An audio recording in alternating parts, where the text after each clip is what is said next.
by ensuring that they also, in terms of committing to supporting businesses for people with disabilities, I think the minister could say something about that as well. Thank you very much indeed. I know there's a lot you can say, but I'm going to call you back after the budget presentation. I want to see what you think should happen and what actually happened. Masimba Kuchera, Social and Economic Justice Ambassador, of course, expressing the views of what people with disabilities would like to see in the budget. Actually, interesting, they're both from John and Masimba. It's clear, I think, that the 2021 budget didn't really prioritize people with disabilities. Indeed, I think what Comrade Masimba spoke to is the issue of inclusivity. We have to see deliberate efforts toward catering for the welfare of the people with disabilities, not only for them to be at the receiving end of the economic growth process, but they need also to participate in it, even including in the mining sector. They have to be catered for. There's need for an inclusive approach towards our economy. I mean, PWDs are Zimbabweans. They should have all the opportunities that any other Zimbabwean should have, and I think the minister should look at that critically. You're watching the live streaming of Zimbabwe's 2022 National Budget Presentation and Analysis. This broadcast is brought to you by Zimpaper's TV network, ZTN, in partnership with the Zimbabwe Coalition on Debt and Development, ZimCOD. Now, next guest, as they always say, there is a little bit of contentiousness. And one area, of course, where there has been some form of disagreement between citizens and the government is in the teaching profession. So I'd like to call up our next guest and speaker, Raymond Majongwe. He's Secretary General of the Progressive Teachers Union of Zimbabwe.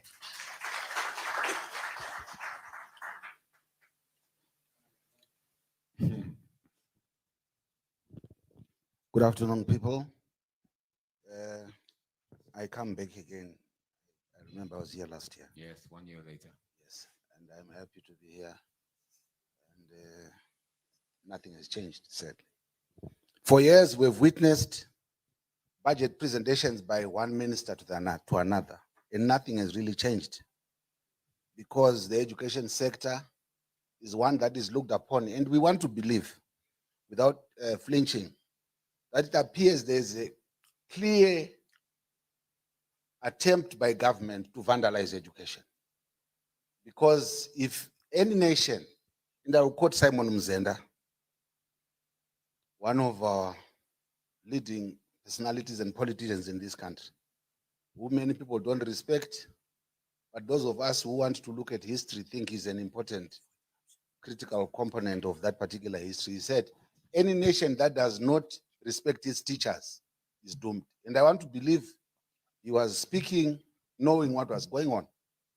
This country doesn't respect its teachers. Clear vandalism of the education sector, clear assassination of what we really expect. And it has gone on unchallenged, even though we have made noise about it, but it appears government is not worried and they are not concerned, simply because they don't care. We come at a time when everybody knows very well that there are certain principles that governments are supposed to abide by. For instance, the Dakar framework, for which Zimbabwe is a signatory, that you are supposed to allocate 22% of your national budget to education. Government will tell us that we put 20%, but what does it entail? Absolutely nothing. Our schools are going down on a downward spiral, infrastructure completely collapsing, morale is at its lowest ebb since independence. This is the worst that teachers and education have endured since independence. We are seeing total disregard of what collective bargaining should be in government. Government does not respect its workers. Section 65 of our own constitution is not being respected. Convention 87 and 88, Convention 151 that should bring collective bargaining for civil servants, Convention 151 and 154 totally disregarded. And we actually are saying the minister must remember that if you're going to motivate the teacher, you take the nation forward. Payment of sector-specific allowances, prioritization of special needs of teachers with disabilities, like Maketo and Masimba have spoken about. It appears government just does things. They launched a disability program the other day, but we were questioning who is going to benefit without engaging the stakeholders. The teachers are not brought on board, learners are not considered, and as far as we are concerned, if Mutuli is serious, let's see him talk and address the issues of these teachers because they have special needs that must be respected. If you are going to invest in quality education, let's see them talk about it. Fund the education programs, promote basic education rights, because as we speak, teachers' salaries, teachers are at their worst now. Teachers are making a very clear demand. If Mutuli is serious, let's see them go back and pay teachers in US dollars. 1 minute. Electrification of schools is indeed a critical component if we are going to take our education forward. If you are going to talk about ICT and not invest in it, you can't talk of modernity and not pay for it. Modernity doesn't come like the sun or the wind. You need money to fund it. But in this case, you create a minister of ICT who goes about distributing 2 computers and does nothing after that. You don't build classrooms. You think parents out there who are failing to buy a bundle of vegetables will be able to buy data in bundles to make sure that their kids come to school. As far as we are concerned, we are not going anywhere, and we are simply saying to Minister Mtuli Mube, these issues of basically glossing over serious issues without addressing them are indeed a recipe for disaster. As far as we are concerned, we need the curriculum to be funded. You can't talk of a new curriculum that you don't fund. You introduce things like color, you don't fund them. Teachers are saying we want to be paid for invigilation, you don't fund. You'd rather pay a police officer who is holding a gun, guarding exam papers, but the teacher who is invigilating, you don't pay. All right. That in itself is what we don't accept. Thank you. We'd like to thank you, Raymond John, Secretary General of the Progressive Teachers Union of Zimbabwe. Raymond, thank you very much. Passionate plea there from teachers for the minister about what he should put in the budget, Angela. Indeed, I think he raised quite critical issues there, because what we need to take into consideration and what the nation needs to know at this moment in time is that when a teacher is demotivated, you're compromising the child's right to education, which is enshrined in the Constitution. So the demotivation of teachers indeed has got a multiplier effect when it comes to the realization of the learners' rights. So we indeed need a human rights-based budget. Human rights-based budget. Now, we will be going live across the Parliament very soon as we hear that the Minister of Finance has started, is about to start his presentation. But until then, we will call up some of our other stakeholders. And of course, after the presentation, they will each have turn to come up to see whether the budget met their expectations. I'd now like to call upon Carling Magwaza. He's from the Zimbabwe Chamber of Informal Economy Associations, ZICHIA, to express his views and expectations. Carling, good afternoon and welcome. Good afternoon. I hope that I found well today. So, as Nkoma Majongo has said, most of the teachers are coming into the informal sector, which is a critical sector of the economy. And whatever we have to do in this particular budget, if it does not address the issues that are being raised by the informal sector, I'm sure we're not going anywhere. So first and foremost, I would want to highlight the fuel costs. We expect the budget to highlight the cost of the fuel, because everything that is being infused in the fuel amount is disrupting the cost of production. And by then, that's why we have a lot of influx of imported goods, because we are presenting a cheaper market for goods that are coming from South Africa, Mozambique, Botswana, because our fuel is high. In as much as we want, our fuel is the highest in Southern Africa and amongst the highest in Africa. So that's one of the things that needs to be addressed by this current budget. Then secondly, I think Kobajod spoke about it, the IMMT tax.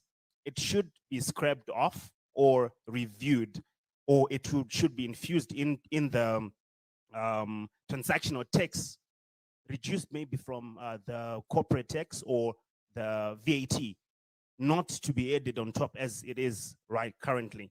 Then the budget should be pro-poor. I'm sure we've been speaking about a budget being pro-people, but most of our people are living under the poverty datum line, meaning that whatever has to be addressed in this particular budget should address the issues surrounding the poor. So this budget should be a pro-poor budget that addresses issues of poverty. How do we do that? We provide a social safety nest that accompanies and that also takes into consideration this kind of this type of group. Also need stimulus packages that also speak of the financial inclusion for the informal economy.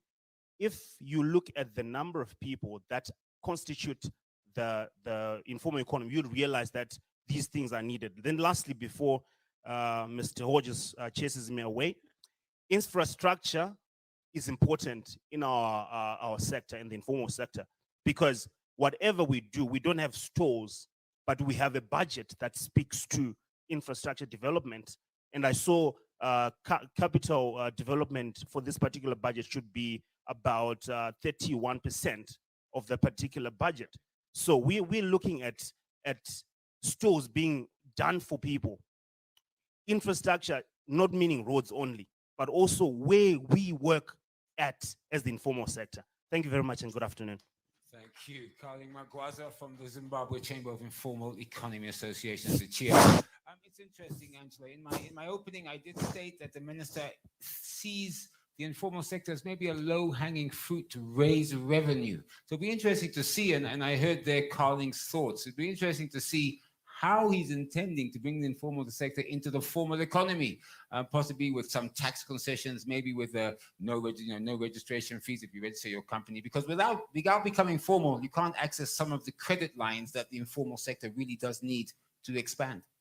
Indeed, and if we are saying Zimbabwe is the second largest informalized economy after Bolivia, then I think this is time to really mainstream the informal sector into the formal economy. We really need to see a stimulus package like what he said, because we know the sector is reeling from the effects of COVID-19. We talk of close the borders, and the unfortunate part of all this is that it is dominated by women. So what are we doing about our women in the informal sector? I'm not sure being second to Bolivia, I think we need to try and move away from that, don't we? But anyway, it's a good statistic. Thank you, Angela. I didn't know that. I'm not sure if Sally Mube is here yet. I don't think she is. But anyway, it will be interesting to get her views later if she joins us after the minister's budget presentation. You're watching the live streaming of Zimbabwe's National 2022 Budget Presentation and Analysis. This program is brought to you by Zim Papers TV network, ZTN, in partnership with the Zimbabwe Coalition on Debt and Development, ZIMCOD. Well, I believe Sally Ngube has just walked in. Sally, are you ready to speak? Okay, fine, no problem. We'll move on and then we'll call you next. It's my pleasure now to welcome a friend of mine, an economist of note, Vince Musewe. He will speak on health budgeting. Vince, welcome. Of course, we are running out of time because the minister should be going live. Okay, thanks, Andy. I'm just going to be quick. The key issue is that the budget must be aligned to the National Development Strategy, which is a 5-year strategy. So the minister has promised that whatever they do in the budget, it must be in line. What are the stated objectives regarding the health sector? First is the percentage of spend. Obviously, we understand that the budget is only a quantitative issue, which we'll talk about today. The qualitative issues are obviously about delivery, which we can't talk about because we look at numbers today. So according to the Abuja commitment, government should spend 15% of their budget on the health budget. So we'll see whether it meets that. The other issue is on the funding side.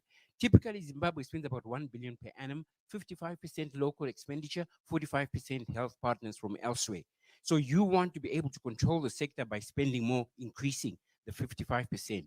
The other issue is obviously, we all know about it, the issue of poor service delivery, the issue of skills, is infrastructure and technology, and access to services. I mean, 70% of our population is rural. Do they get access to health services? And then the cost of medicines, cost of drugs is shot up. The minister has promised, according to the NDS one, to establish a national insurance scheme, medical aid scheme. We'll see whether that happens. And then obviously coming just soon is obviously the issue of the COVID. COVID is on the horizon, the fourth wave. Is he going to take some of that 961 million that came through the SDRs to actually put it in a reserve so that if the fourth wave of COVID comes through, we are able to actually deal with it. That's just in a nutshell. Obviously, we'll deal with the other issues later. Thanks. Yeah, we definitely have a longer. Thank you, Vince Musewe, an economist. Now then, of course, our next speaker, Nyaradzo Mutonhori from the Zimbabwe Environmental Law Association, ZELA. And Nyaradzo will speak to natural resource governance. Nyaradzo, welcome. Please go ahead. Thank you, Andy. So very quickly, Zimbabwe is currently the vice chair of the Kimberley process.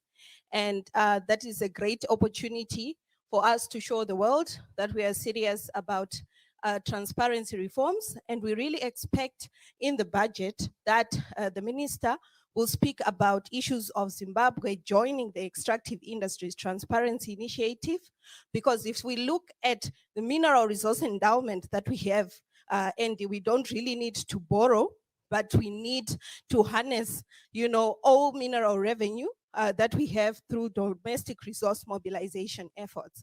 And what we are also expecting to see in the budget is tax justice issues, whereby we minimize tax incentives for investors coming into the mining sector.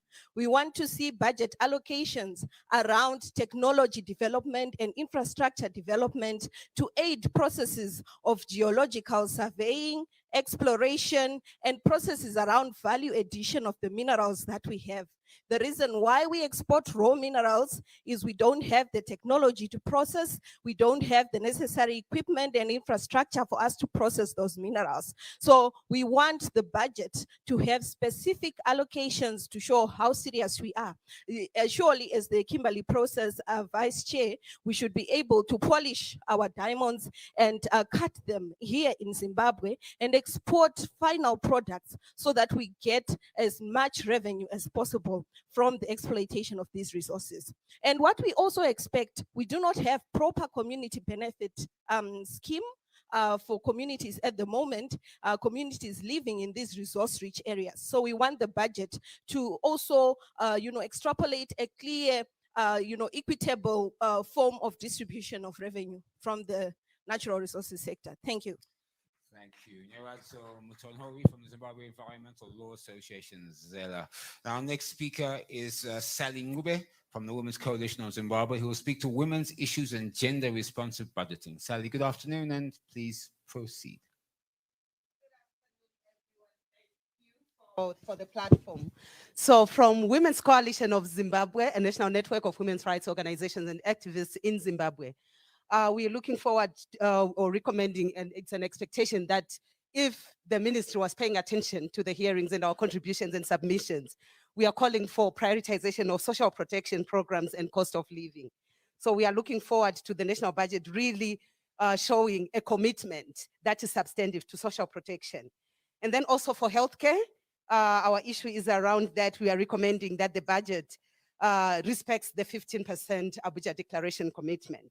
And on maternity, the budget allocation must prioritize maternal health services and access to medical care to ensure that reproductive health, namely family planning services, antenatal, postnatal, and delivery care, neonatal and infant care, delivery care, and currently these services are not adequately supported.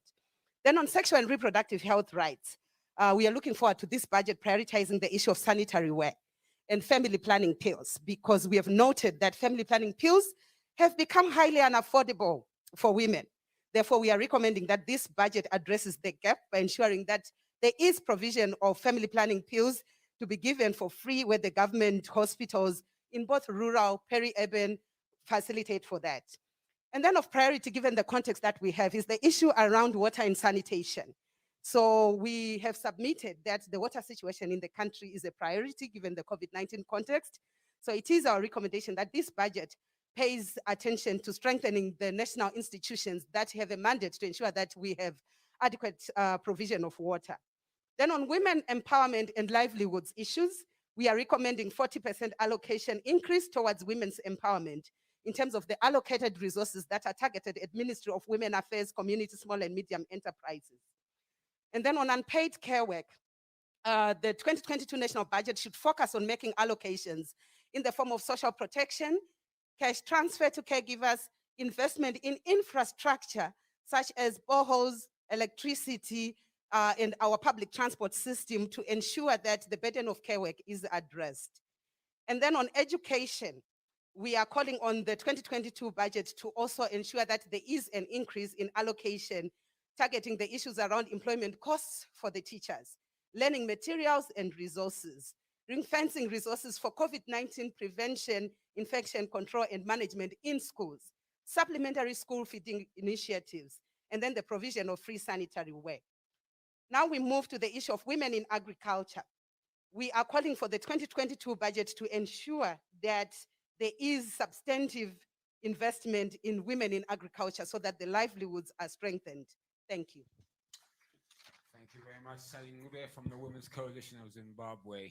Angela, we heard from three speakers there, three of our guests. Vince Musewe, of course, an economist, Nyawadze Mutonori from Zimbabwe Environmental Law Association, Zela, and finally Sally Mube, the Women's Coalition of Zimbabwe.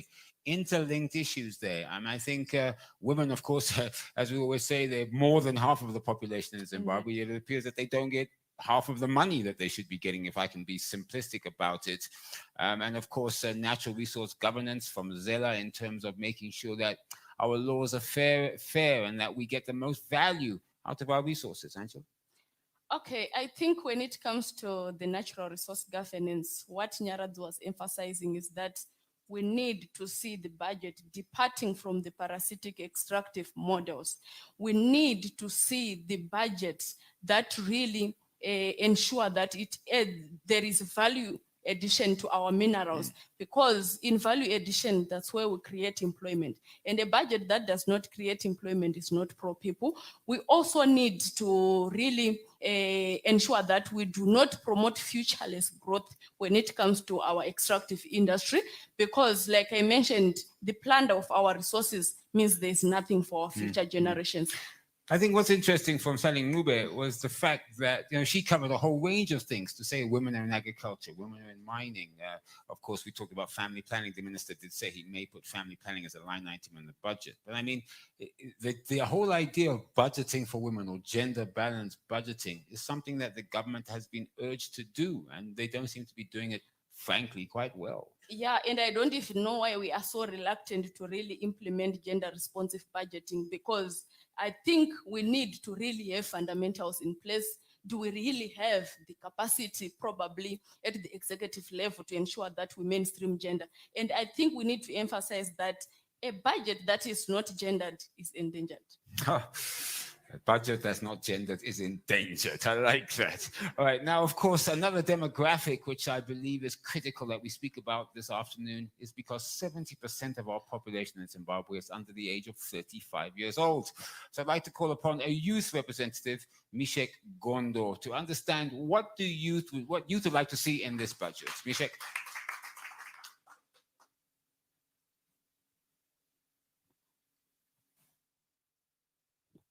Thank you very much. Indeed, Angela, the budget is a distributive agent of national resources, and part of the demographic dividend, that is according to the Zimbabwean Constitution, section 20, is 35 and below. And if you are including those 40 and below, that means that the budget should be reflective of this demographic dividend. So just in brief, through consultations that have been done by NIO and among other organizations, and also the engagement that we did with the Parliamentary Portfolio Committee on Youth, Sports and Recreation before the budget, the issues of unemployment, job creation come as a critical issue, as you are realizing that many young people are facing challenges with regard to this aspect. The issue of education, here we are talking of both basic and tertiary education, and this needs to be supported given what had happened during COVID-19, and we've been facing challenges. And if we are talking about this also, we are reflecting upon, we are supporting the teachers strongly, that we can't be a developed country when the teachers are not supported. Then agriculture, that is very fundamental. Most young people are in the rural areas. We need to have a critical mechanism that is pro-youth in terms of the budget, agriculture and mining. Then Sally talked about the issue of technology. I will not repeat. One thing that we need to realize in the last budget, there was 3.5 allocation to the youth ministry itself coming to the ministry, and we need to increase this. Most of these funds were going towards supporting the administration of the ministry. And lastly, let me point out to the issue of the issue of youth empowerment. the issue of youth employment and tax initiative. We hope that the minister will return this, but also the capital venture fund. We don't need it to do on the book. Last time it was allocated the money, but it was not seen where how it was used. So we hope that the government, the budget will be pro-young people. Thank you very much. Mishek Gondo, of course, giving us the views on what youth are looking for in the 2022 national budget. I'd like now to call upon Judith Cowlem, Executive Director, Poverty Reduction Forum Trust, who's also an FIA member. She'll speak to how the budget can bridge inequalities. Now, the budget, I am told, is starting at 2:30, so I'd like to try and get through the other three speakers quickly so we can move over to the Parliament. Judith, please. Please, a round of applause. Thank you very much, Angie, and good afternoon, everyone. We are all talking about a pro-poor, pro-people budget, and what it means really is we have to have a budget that includes everybody. And at the time we are talking about high levels of inequality, the haves and the have-nots, that gap is really increasing. So we want to see how the budget is going to align itself to the NDS1, which by itself is already speaking to issues of inclusivity, to issues of broad-basedness. So that will be the first point to look at. And we know that the continued underperformance of the economy disproportionately affects the poor people. So we are expecting the budget to strengthen the national social protection systems. An inclusive budget, a people-centered budget, is one that brings dignity to all its people in the manner, in the quality and standard of life. So we hope that the budget will strengthen the national social protection systems. Right now, we know what is given to people is not enough. It's below the poverty datum line. So the baseline is there. So we hope the budget can be informed by that poverty datum line.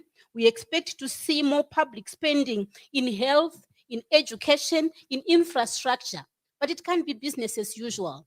COVID-19 has taught us that just building schools, classrooms is not enough, but they have to be fit for purpose in terms of digitalization, so that we can also reduce the digital gap that we're experiencing, because we are talking about bringing all citizens to enjoy the resources of the country. And we want to bridge that inequality gap.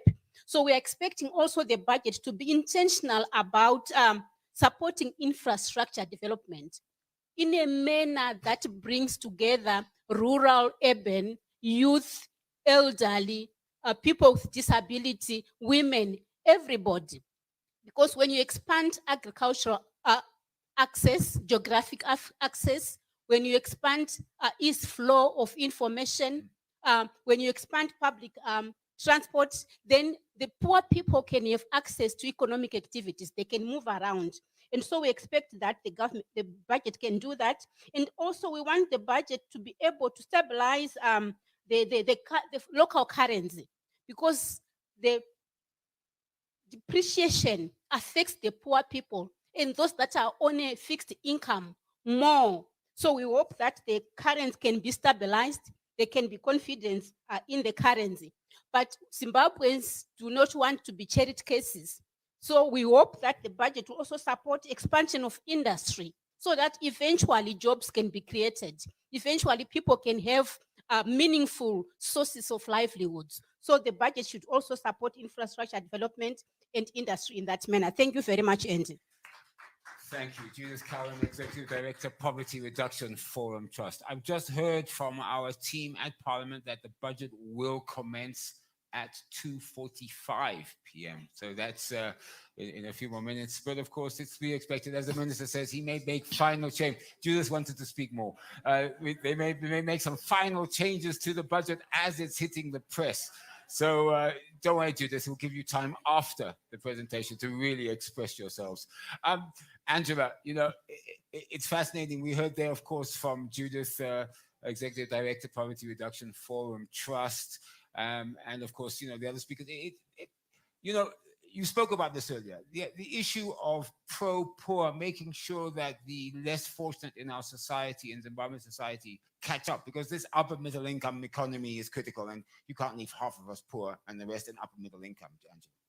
Yeah, I think we need to be extra careful when it comes to the upper middle income economy, because we can be an upper middle income economy, but the citizens will be still suffering, because we need to really make an earnest departure from really measuring progress on the GDP, because at the end of the day, citizens will not be having their GNU in their pockets. So we indeed need to see a budget that reduces the inequalities in Zimbabwe.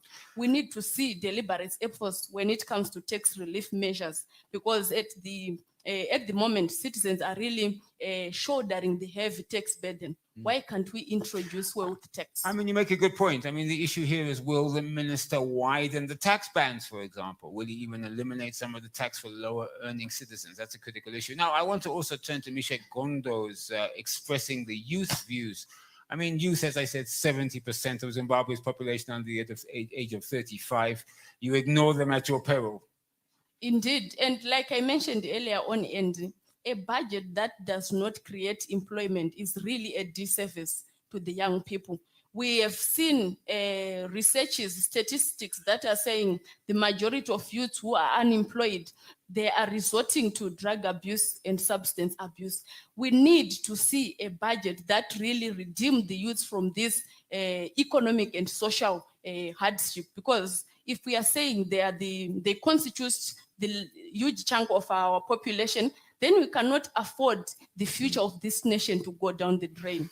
As I said, the minister will be starting his live budget presentation, of course, here with you on ZTN in partnership with Zimbabwe Coalition on Debt and Development at 2:45 p.m. this afternoon at Central African Time. I'd now like to call upon Ernest Nyimai. He represents the National Association of Non-Governmental Organizations, or NANGO, to understand what do they want to see in the budget and also talk about Zimbabwe's fiscal space. Ernest, welcome and good afternoon.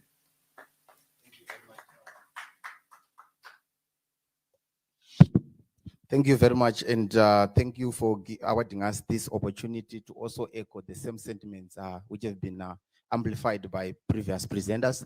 So all the expenditures that we are talking about today, it has to be matched with revenue, which we are going to spend, because we also want to get rid of the budget deficit, which is not sustainable. So I would want to believe that it is important and it is high time that is the country we want to address the financial well-being of the economy through addressing the issue of fiscal space. So the first measure that I think we would want to see in the 2022 national budget is issues to do with tax options. We would want to see the minister proposing some alternatives tax options which we can leverage on as a country, so that we are able to fund the critical sectors that we have been hearing about by the previous presenters. And the second thing is to do with implementation of the Auditor General's recommendations is very important. We would want to see the budget taking deliberate effort in terms of addressing issues of budget control procedures, accounting procedures, governance and procurement system, which is critical to ensure that there is efficiency in terms of our sector programs. And I think this is also having some bearing in terms of our rating through the country institutional assessment and also the open budget survey. And I think other colleagues have also spoken about issues to do with corruption and especially illicit financial flows. I think we also want to see some deliberate effort in terms of how do we curb corruption and how do we also curb issues of illicit financial flows. And the previous speaker has also touched on issues of formalizing the informal sector, so that they contribute effectively into the national fiscus through their contribution to the gross domestic product.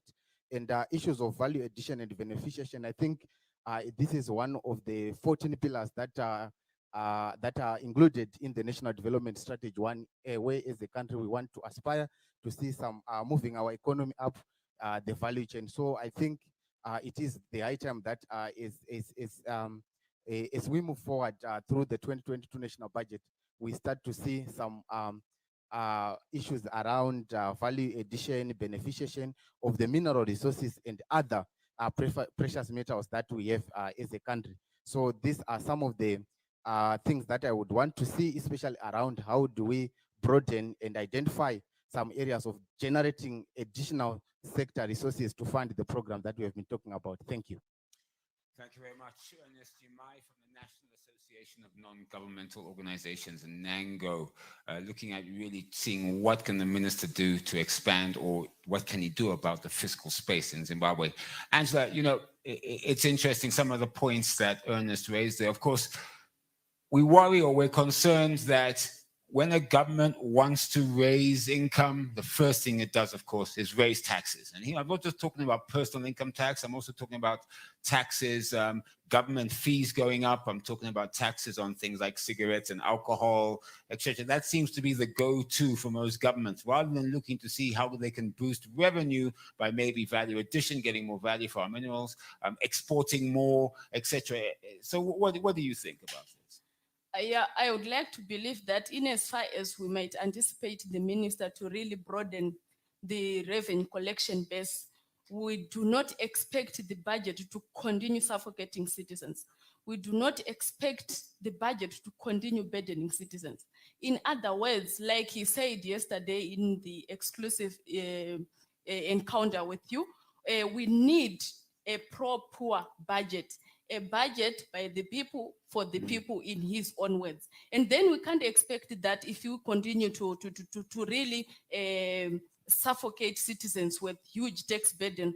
Rather, we need to strengthen our domestic resource mobilization through improving mineral resource governance. We have so many critical minerals in Zimbabwe, but issues to do with corruption that he spoke about, issues to do with illicit financial flows. Because in as far as we might get our framework right, issues to do with integrity deficits in our public sector, it will continue to undermine our efforts. I mean, together with ZimCode, we've done programs where we've looked at the illicit financial flows. The numbers are staggering. In gold alone, 1.3 billion US dollars a year smuggled out of the country. And I'm not even talking about other minerals. Angela, one interesting concept is that, you know, as much as the minister wants to may put up taxes for, particularly for government fees and so forth, citizens' wages and salaries are not going anywhere. They seem to be pretty much stuck, and then definitely not keeping up with inflation. You heard Raymond Majongwe talk about how he believes, or he says his organization and the teachers' associations believe they're getting underpaid. Health workers, exactly the same. You know, this seems to be a common trend, yet on the other side, there seems to be fees and going up constantly. I think that's an act of injustice on the part of citizens, and because you can't continue fleecing the last cent that I have in my pocket, but at the same time, you don't want to fatten my pocket. That's an act of imbalance already. So we need, in terms of addressing the issue of salaries for really civil servants, we need a sustainable solution to really address inflation issues. Because at the end of the day, if we do not address the fundamentals when it comes to really clipping inflation, then even if we raise those salaries, they will continue being eroded, and the challenge will remain perennial. So we really need a robust intervention when it comes to addressing inflation in Zimbabwe. Now, before I ask our last speaker to come up, Ernest Jumai also talked about value addition, beneficiation. You know, and I think our previous speaker spoke about that. Why are we exporting raw materials out of this country and somebody outside the nation is making most of the money? That's critical, but it requires money, of course, to do this. But however, it has to be done, Angela.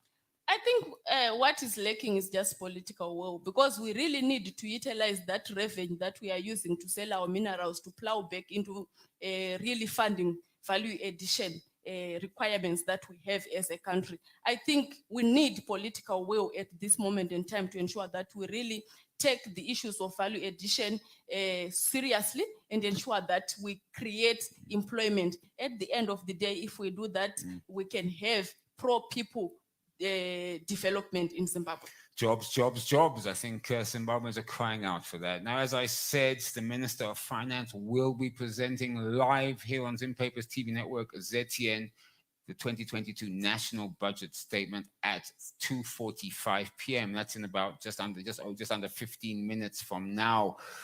So we will cross over to him as soon as we know that he's at the podium ready to go.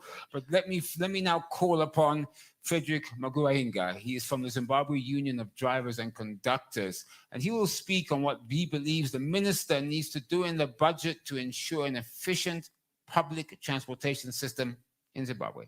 Frederick, please.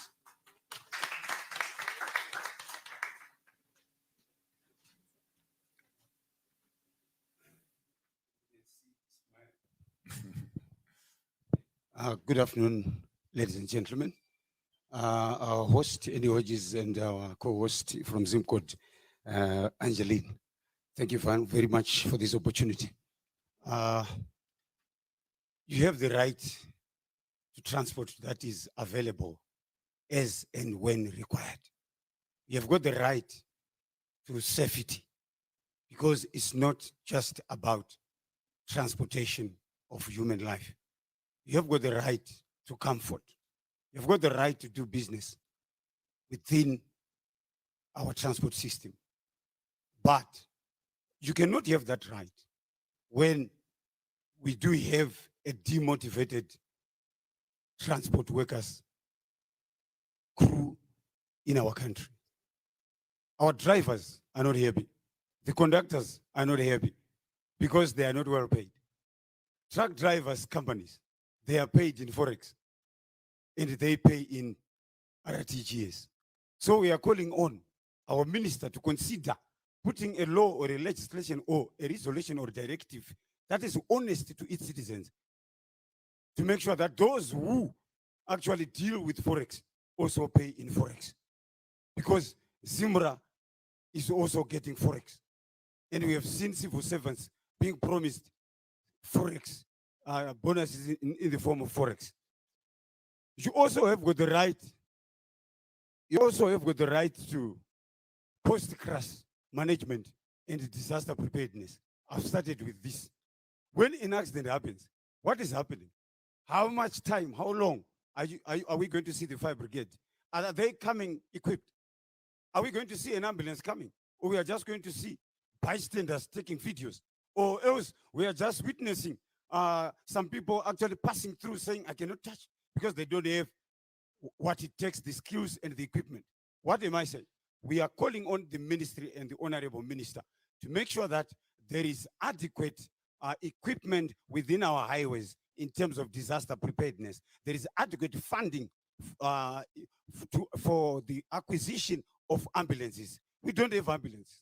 There is a need for more training on first aid in all sectors to make sure that bystanders become active in making sure that they actually provide the first aid that is needed within the golden hour or within the 15 minutes. That makes an economy. Why am I saying this? Even a minister, we have seen getting involved in an accident, but it took time. We have seen a disabled person getting involved in an accident, but no help in time.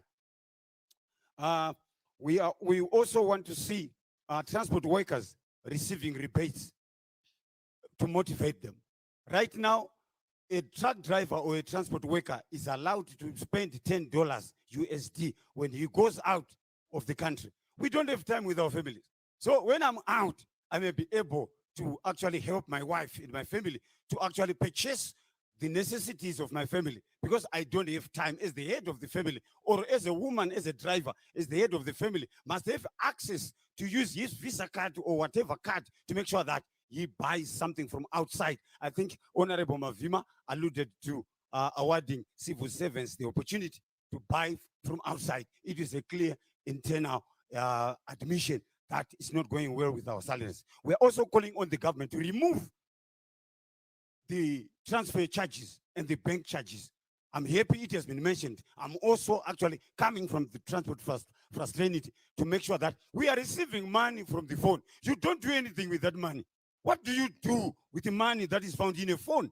What we must find in a phone, it must be airtime. My money must be found in a bank in my phone, not in Econet line. Why? So we have become a poor working class. We also want to see the honorable minister taking advantage of the chaos in South Africa.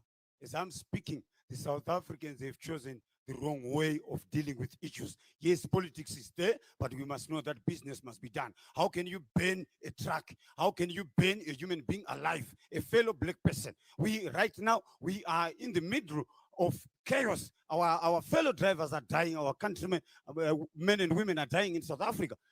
They cannot actually overnight become able to drive their trucks, because for the past years, decades, they've not been able to drive their trucks. So overnight, they cannot chase us away. We are just calling on a budget that actually looks to improve our transport system, to make sure that they remove restrictions on registration. We have got companies that have already registered in South Africa, which way in Zimbabwe. So we are calling on our company, the Minister of Finance, to remove all the restrictions and attract back our transporters who had gone out and other new players to come back here, such that they actually, and also the Zim border fees. Right now at Bridge, we have got fees, the last one. Right now at our border Bridge, our fees are like 201 US dollars going out, 200 USD coming in. For abnormal loads, is 322 USD. So how do we expect? Yes, we have rebuilt, upgraded the border. How can we expect numbers? Now we are facing competition from Martin's Drift border, Botswana, South Africa. We're expecting, we are having competition with Kazungula. So we are building a white elephant at Bridge. So we are calling on our minister to consider actually reducing this phase, whatever arrangement that might be there. And lastly, we had 60,000 combis who were compliant, who were paying for papers, who were paying for everything, and which means there was business for the government to make sure that they can kill something and eat. But now what we have, they were actually totally banned. Right now, as I speak, Zupco does not generate any revenue. We like Zupco, it must set a standard. They don't generate revenue. So we are saying, allow those in associations registered, those who are compliant. Let's forget about the past. Let's deal with our own people. Let's not put our citizens into the bin. Have a fleet from the private sector that actually contribute to the fiscus without overburdening the treasury. Right now, as I speak, Zupco has been actually being pampered. Why do we pay for more money in transport? Yet we have got combis, which are roadworthy drivers who are very healthy, who are spending days parking around shops as staff buses. So how can we go to China every day to actually buy buses? Yet we have got the capacity. That money, Honorable Minister, must be taken to buy drugs, must be taken to pay teachers. We cannot continue buying buses every day. Frederick Magwahinga, thank you so much. The passion you exhibit is brilliant. He's, of course, from the Zimbabwe Union of Drivers and Conductors. Now, as I said, we're counting down. There's a few minutes left. I believe it's just under 5 minutes left before we cross over live to the Parliament of Zimbabwe to hear the Minister of Finance, Professor Mube, give us his address. Angela, interesting there. Transport sector is critical. I mean, you know, we don't put enough, I think, emphasis on transport because you have to get to work somehow. You have to go, you have to have infrastructure on the roads. You need your trains to be working. And apparently, and you know, we've done a few interviews here on ZTN with Zupco. They don't seem to be coping as they are in the current system with transport. And the minister did say that in this budget, he was advised to put money to capacitate Zupco and also look at obviously infrastructure, particularly critical infrastructure like roads and railways. Yeah, indeed, I think we really have systemic and structural transport challenges, like he alluded to. And I think we really need agency in ushering in decency in the transport system in Zimbabwe. We have seen citizens being stranded because of a lack of reliable transport system. So we indeed need a robust intervention when it comes to the transport sector. And I think we also need to take into consideration that we do not have to treat the transport issue as a standalone issue, especially in the COVID-19 context. When people are gathered at the bus stop, when people are crowded in buses, in combis, we really put citizens' health at risk, especially in the COVID-19 context. So we indeed need to respect citizens' rights. We need to ensure that they have reliable transport as and when they need it. You know, Angela, you mentioned something there right at the end, which is something we haven't really spoken about. And the fact is, we are still in COVID-19 pandemic. In fact, fears are there could be a fourth wave coming upon us, possibly towards Christmas. So I would expect the minister in this budget today, the 2022 budget, to at least address or put some funding towards continuing our fight and our I will say our very well-respected efforts to limit the spread of COVID in Zimbabwe. Indeed, we need so much resources to ensure that we also even capacitate our COVID-19 response centers. We also need more resources to ensure that we really ensure that the vaccination program is funded for us to reach herd immunity. I think we are at a point where our economy has suffered due to the lockdown restrictions. The informal sector itself, they are lamenting the COVID-19 lockdown restrictions. Citizens, sources of livelihoods, sources of income, they have been severely affected by the lockdown restrictions. So we really need to ensure that we reach herd immunity as soon as possible. Thank you. Angela makes a good point there. Please go and get vaccinated. If you're not vaccinated by now, I don't know why you aren't. Wear your mask, social distancing. Let's not be complacent and believe that COVID is over, because I've been walking around the streets, Angela, and people just seem to be thinking that, hey, COVID is done. It isn't. Now, before we cross across to Parliament, of course, for the minister's presentation, there's one area I'd like to talk to you about a little bit more, of course, and that is the boosting of social protection for vulnerable people, because there was a lot of criticism over the last year in particular about the amounts paid, about how it was done. I believe that one area, of course, was sending cash by telephone or through mobile money platforms, and not knowing that vulnerable people may not actually have smartphones or phones to receive the money.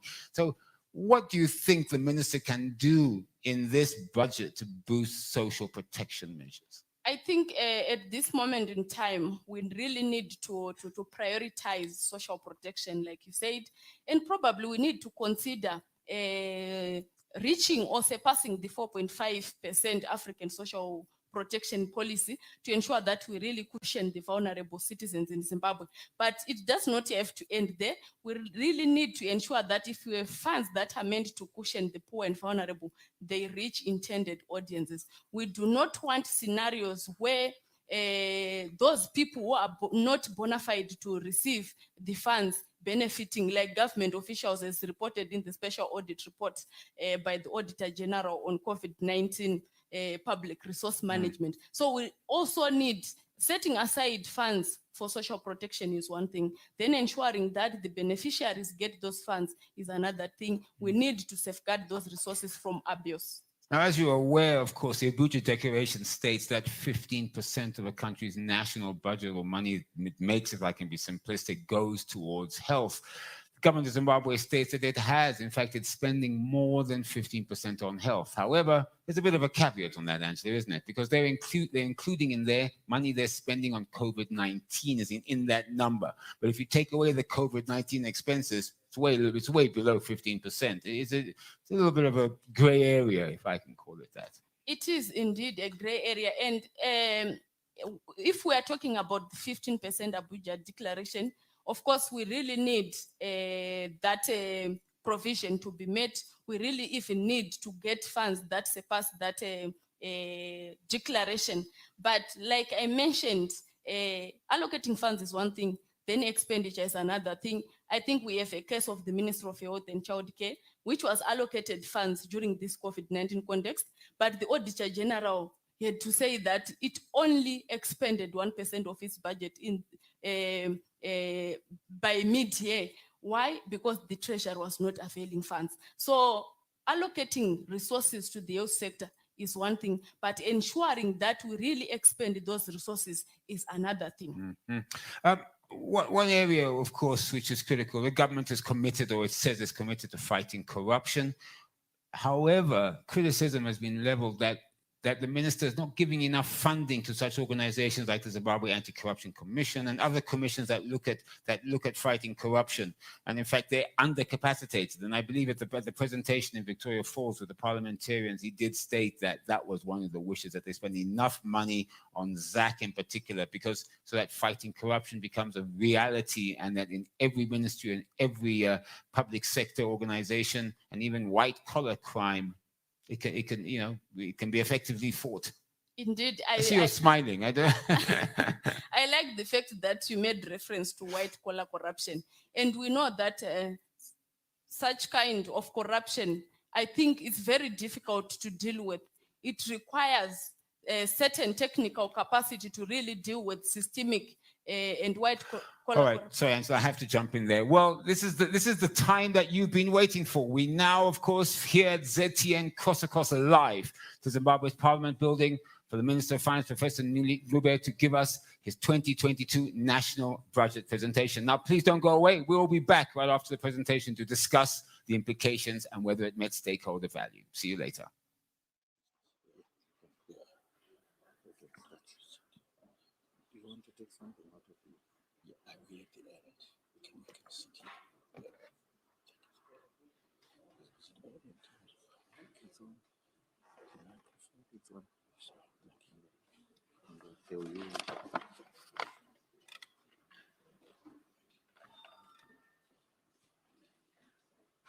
Madam Speaker, ma'am, I move that leave be granted to present a statement of the estimated revenues and expenditures of the Republic of Zimbabwe for the 2022 financial year, and to make provisions for matters ancillary and incidental to this purpose. This is in compliance with Section 103, subsection 1 of the Constitution, is read with Section 7. Thank you. There's a trick.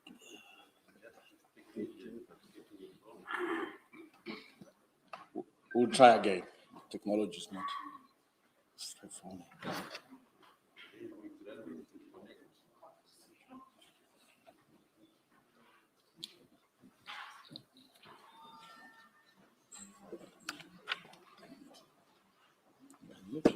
Yeah, it's okay.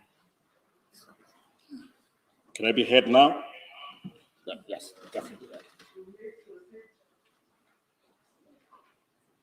Madam Speaker, ma'am, I move that leave be granted to present a statement of the estimated revenues and expenditures of the Republic of Zimbabwe for the 2022 financial year, and to make provisions for matters ancillary and incidental to this purpose.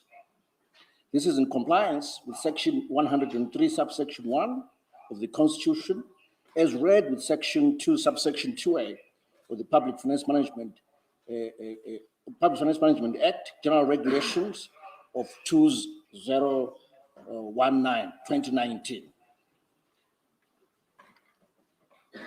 As an introduction, Madam Speaker, ma'am, allow me to thank His Excellency, Dr. E. Dimnangagwa, for his leadership and guidance in formulating this budget. Mr. President, sir.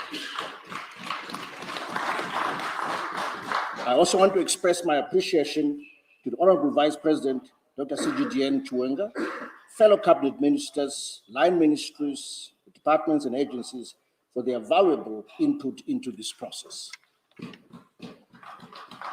Special recognition goes to the Speaker, Honorable Speaker, for your leadership in steering the honorable members of this august House in undertaking nationwide consultations and clearly presenting the views of the people through various portfolio committees, in particular the Portfolio Committee on Budget, Finance and Economic Development. Madam Speaker, ma'am, allow me to also extend my gratitude to the development partners, civil society, professionals, business organizations, and individuals whose input helped in shaping this budget. This budget is a people's budget, as it responds to the various issues raised by stakeholders through consultative processes. Key among the issues raised include the need to prioritize agriculture, production and agriculture financing, infrastructure development, social services delivery, scaling up of social protection programs, including care for people living with disabilities, the need for predictability and consistency of fiscal and monetary policies. I've heeded the call by citizens and made provisions in this budget. Madam Speaker, ma'am, allow me now to turn to the 2022 budget itself, which is presented under the theme, Reinforcing Sustainable Economic Recovery and Resilience. Borrowing from the philosopher Alain de Botton, he said, a good half of the art of living is resilience. Therefore, the 2022 national budget will seek to attain the following: strengthen macro-fiscal stability, consolidating the agricultural food system transformation strategy that seeks to guarantee food security, advancing the policy on value chains and value addition for purposes of job creation and growth, enhancing public service delivery, including social protection and infrastructure development, strengthening governance to continue the re-engagement process and support that, and finally, focusing on climate change mitigation and energy security. Before turning to the above issues, a review of global and domestic economic developments during 2021 and beyond will assist in contextualizing the 2022 budget. On the screen, Madam Speaker, ma'am, Your Excellency, the President, you will see some charts begin to flow in that screen as I speak to highlight and buttress certain aspects of the presentation. Madam Speaker, ma'am, the global economy is projected to grow at 5.9% in 2021 and 4.9% in 2022, slightly lower, and is expected to average 3.3% over the medium term beyond 2022.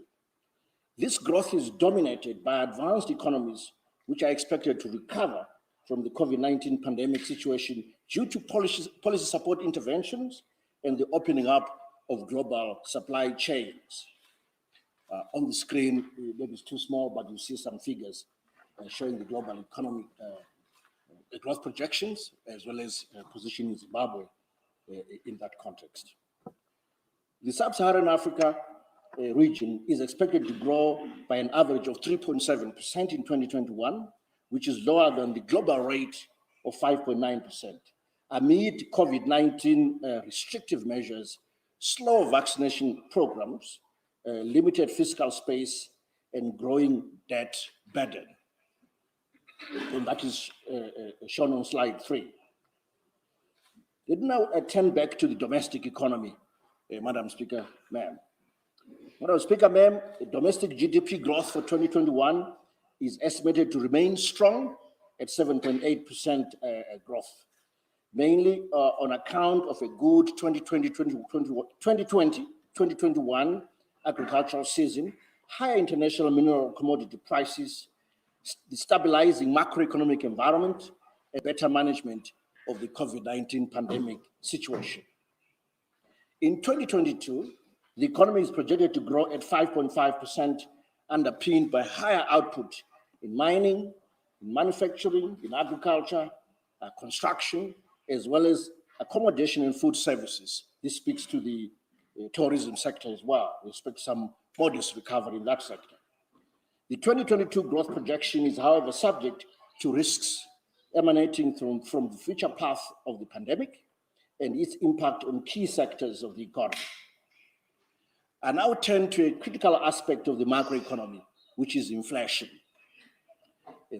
Madam Speaker, ma'am, annual inflation was on a downward path during a greater part of the year to 54.5% as of October 2021, compared to 471.3% recorded during the same period last year, underpinned by a tight fiscal and monetary policy stance. In slide 5, they're still moving the slides forward, you see the charts showing that downward movement in inflation. But we've noticed that of late, inflation is ticking up, mainly due to parallel market activities and also marketing discipline. However, the parallel market premiums and marketing discipline always presents challenges on efforts of containing inflation. Madam Speaker, ma'am, let me quote from Henry Hazlitt, a journalist who writes quite a bit for the Wall Street Journal. He wrote that inflation is not only unnecessary for growth. As long as it exists, it is an enemy of economic growth. Therefore, government is rigorously implementing necessary interventions, such as the review of the current foreign exchange auction system, tightening it and fine-tuning it, further tightening of the monetary policy, and curbing malpractices in the financial sector to ensure that inflation is back on the desired downward path. Let me say a few words about the financial sector and monetary policy. Further, Madam Speaker, ma'am, the central bank is implementing a three-pronged policy approach to conservative monetary targeting framework, supported by prudent management of the exchange rate through the auction system, as well as measures to maintain and sustain the current financial sector stability. In short, Madam Speaker, ma'am, the financial sector is stable and it is sound right across the banking sector and the capital market sectors and insurance, pension fund sector as well. Going forward, the conservative monetary targeting framework will be strengthened to ensure that money supply in the economy is maintained at levels consistent with economic growth and inflation targets and in line with the national budget assumptions and the 2022 macroeconomic projections. To be precise, the target for reserve money growth M0 is currently a 10% growth rate per quarter, which is a sharp drop from where we were over 25% over a year ago. Tight monetary policy indeed is the order of the day. I now turn to the issue of balance of payments, our external sector. Madam Speaker, ma'am, the country's external sector position remains strong, with the current account continuing to be in surplus. Preliminary estimates show that the current account balance slightly narrowed from a surplus of $688.2 million in the first 9 months of 2021 to a surplus of $684.4 million for the same period in 2021. Sorry, first figure is 2020, second figure is 2021. Same period in terms of 9 months from January to September of 2020, down to September 2021. So slight narrowing, but positive nonetheless. Merchandise exports increased by 19.2% to $4.1 billion in the first 9 months of 2021 from a $3.4 billion level in 2020, spurred by increases in agriculture and mineral exports, while manufactured exports remained flat. And again, you see charts that on the screen that pertain to these facts.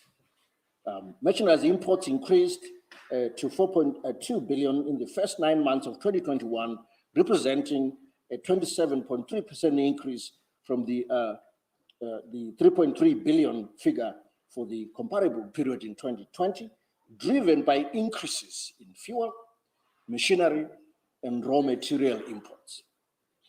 The increase in imports was reflective of the growing economy and foreign currency availability on the auction system. I must here say we're always grateful to our diaspora. In terms of remittances, those remain strong. By year end, we should be close to $1.5 billion in diaspora remittances. And in 2022, we expect a similar figure. And that's what also makes sure that the current account is always in positive territory in surplus. Let me now turn to the budget performance and the outlook. Madam Speaker, ma'am, the state of our public finances is sound and consistent with the 2021 budget objectives and targets.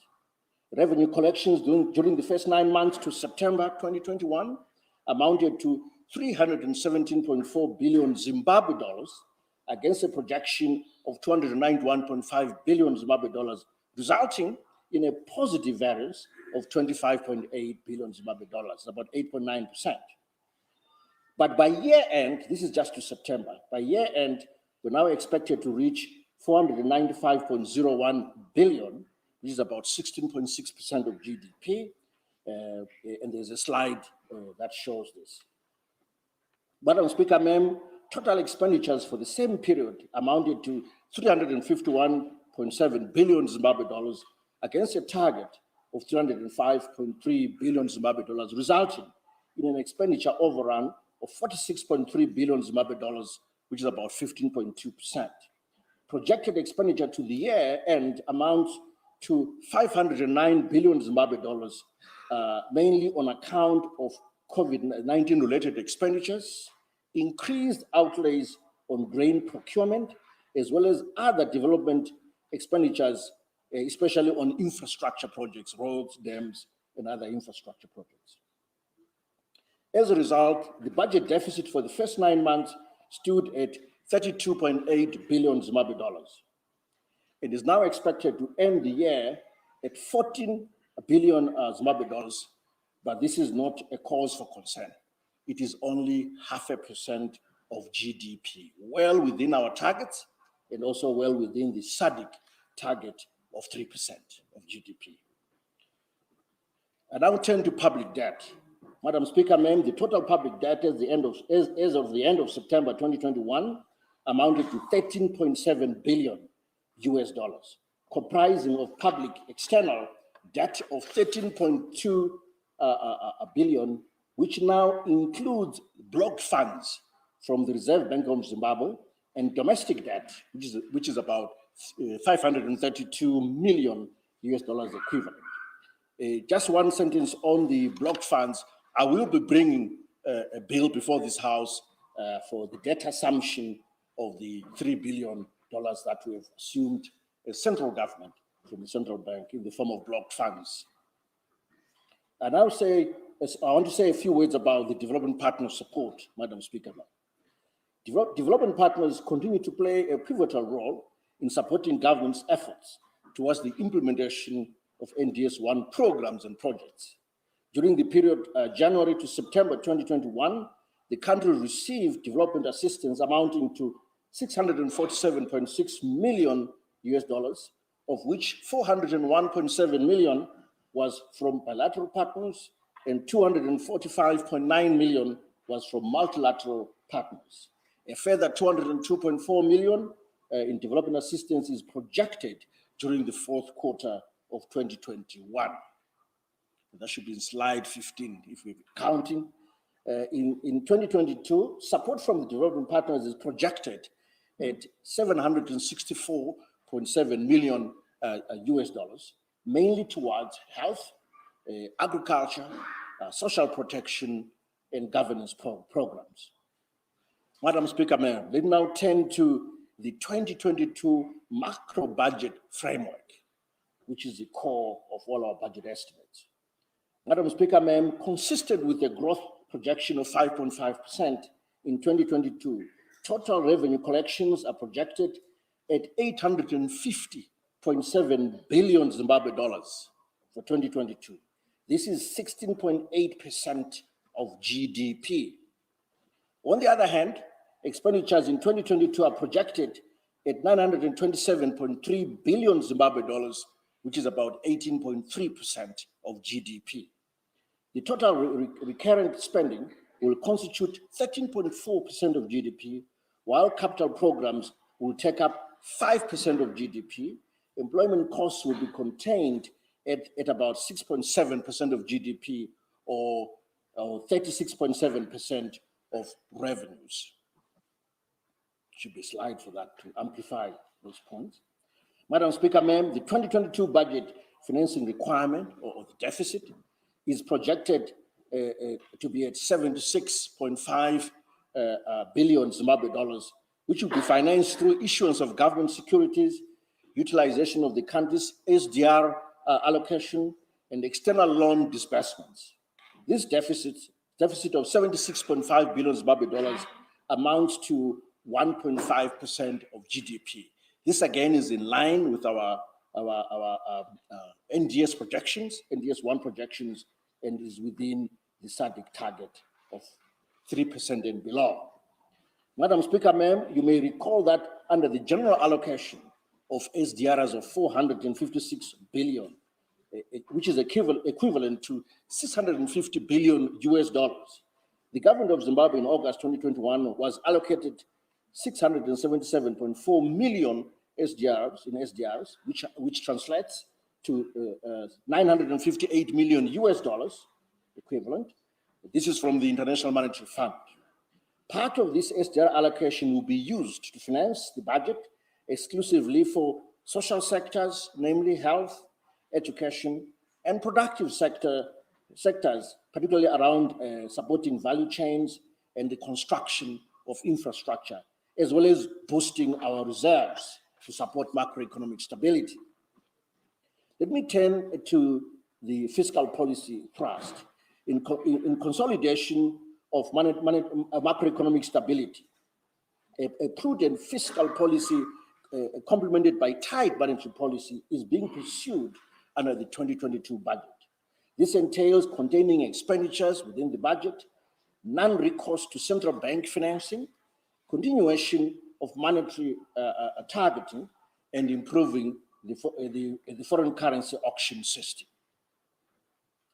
Let me now turn to 2022 vote appropriations and say more about specific sectors of intervention through this budget.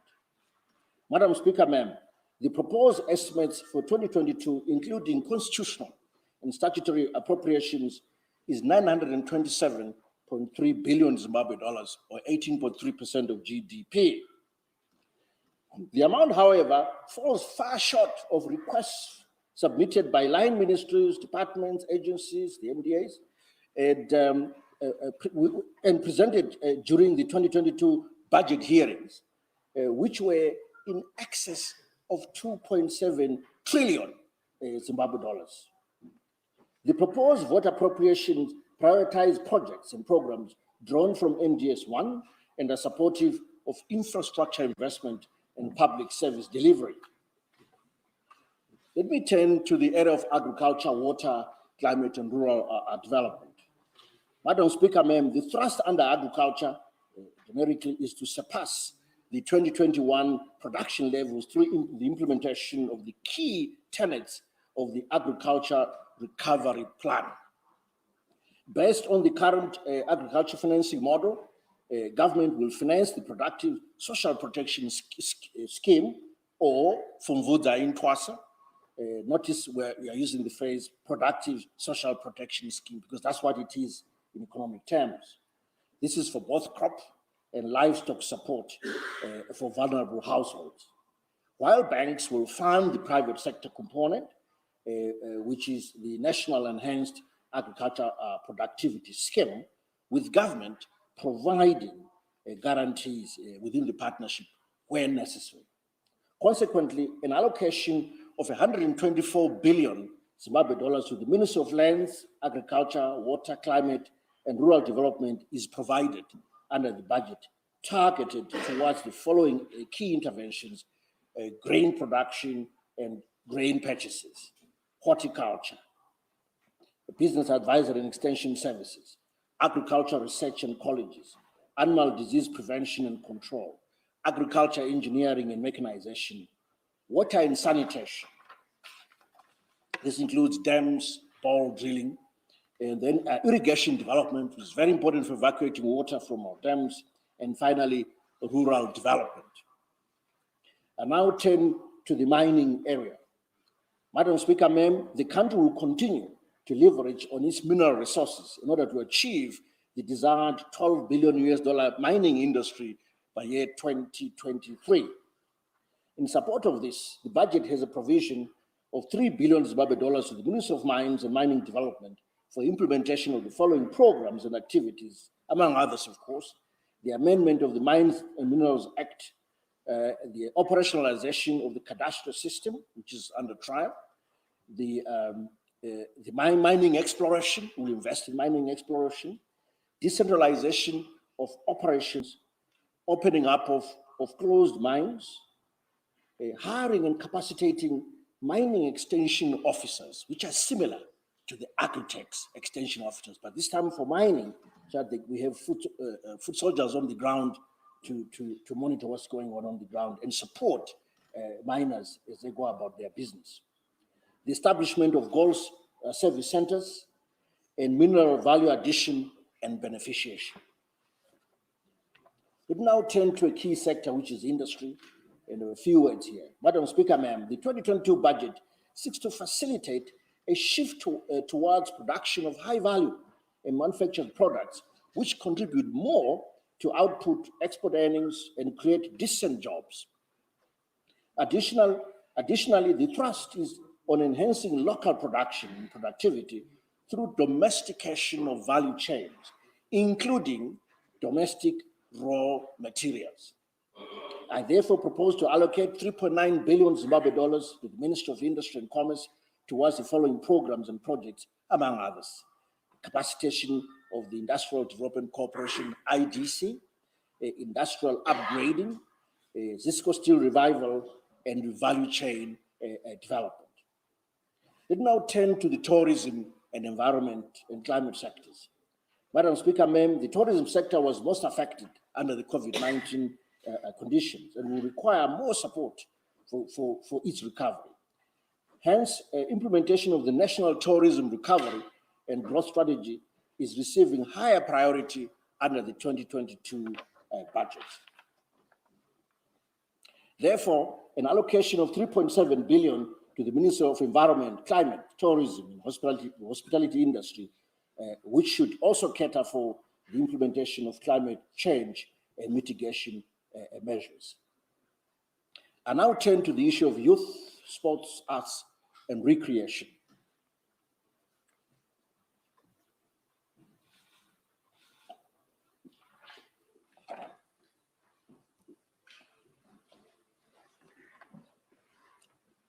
Madam Speaker, ma'am, the 2022 budget seeks to leverage on the youth demographic dividend for high economic growth by providing an enabling environment through establishment of innovation incubators and hubs, training, and interactive centers. The 2022 budget allocation to the Ministry of Youth, Sports, Arts, and Recreation is set at 7.8 billion Zimbabwe dollars, which targets rehabilitation and upgrading of sporting facilities, as well as youth entrepreneurship initiatives, such as youth in mining programs and youth in agriculture programs. This also includes extending the youth employment tax exemption initiative, which we started 2 years ago, and capitalization of Empower Bank, which should create opportunities for productive activities for our youths, and hence reduce idleness and incidents of drug abuse. There's also a budget allocation within this overall budget for the ministry, Madam Speaker, ma'am, that has been set aside to cover and tackle the issue of drug abuse directly, especially among our youth. We will also recapacitate the arts, the fund for artists to support our artists, young artists. I now turn to the issue of women in SME development. Madam Speaker, ma'am, capitalization of empowerment institutions such as Women Development Fund, Community Development Fund, Zimbabwe Women's Microfinance Bank, and Small to Medium Scale Enterprise Development Corporation, SMEDCO, are critical in achieving gender inclusivity. In addition, the free sanitary ware program will be expanded and supported through this budget. We will capacitate the Women's Bank, recapitalize it, but also include a guarantee element, especially for those female entrepreneurs who cannot afford cost adequate and standard security for their loans. This will ensure better access to loans from this very important bank. In furthering the empowerment drive and inclusive society, the budget has provision of 4.7 billion Zimbabwe dollars to the Ministry of Women's Affairs, Community, Small and Medium Enterprises Development for interventions tailor-made to meet the needs of women and SMEs. This also includes developing infrastructure for SMEs to operate from. I now turn to the broader area of infrastructure. Madam Speaker, ma'am, the country's aggressive drive and commitment towards infrastructure development has resulted in completion of several projects in almost all sectors, largely utilizing our own domestic resources, and notwithstanding the current challenges emanating from the COVID-19 pandemic. The 2022 budget provides for an overall infrastructure spending plan of 156.4 billion Zimbabwe dollars to support mainly ongoing projects. An amount of 10.9 billion has been set aside for the capitalization of state-owned enterprises, whilst 23.5 billion Zimbabwe dollars is earmarked for capacitation of the line ministries in order to enhance public service delivery. Let me turn specifically to transportation. Madam Speaker, ma'am, the thrust of in 2022 is to continue to modernize the transport network with particular focus on completion of ongoing projects. Therefore, the budget allocates 60.8 billion Zimbabwe dollars to the Ministry of Transport and Infrastructure Development for the following key programs: road rehabilitation and development, modernizing technology on toll gates, upgrading of railway infrastructure, a capitalization or recapitalization of Air Zimbabwe, upgrading and rehabilitation of our airports, and upgrading of border posts. Let me say a few words about the energy sector. Madam Speaker, ma'am, unreliable and inconsistent power supply continues to undermine economic growth and recovery. Key priority areas during 2022 therefore include completion of 1K 7 and 8 expansion. We also undertake rehabilitation and maintenance of the old thermal power stations, as well as crowding the private sector investment. These are the independent power producers. We're working on that. Also critical is rural electrification programs that seek to extend the grid to the underserved areas. Therefore, the 2022 budget allocates 3.9 billion to the Ministry of Energy and Power Development. This will be complemented by loan financing and ZESA's own resources. I now turn to the area of housing. Madam Speaker, ma'am, consistent with the NDA's one strategic objective, aggressive housing delivery will rely on government cooperation with private players. Emphasis will be on applying new modern and cost-effective alternative building technologies and designs that are resilient to climate change and are affordable, which conforms to local planning standards and building codes, of course.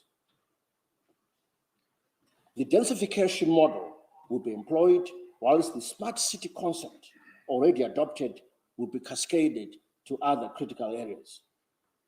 With regards to institutional housing focus, this will be continued, and adequate housing will be provided and conducive working space for public servants through rehabilitation and upgrading of existing facilities and construction of office buildings, as well as purchase of properties in critical cases.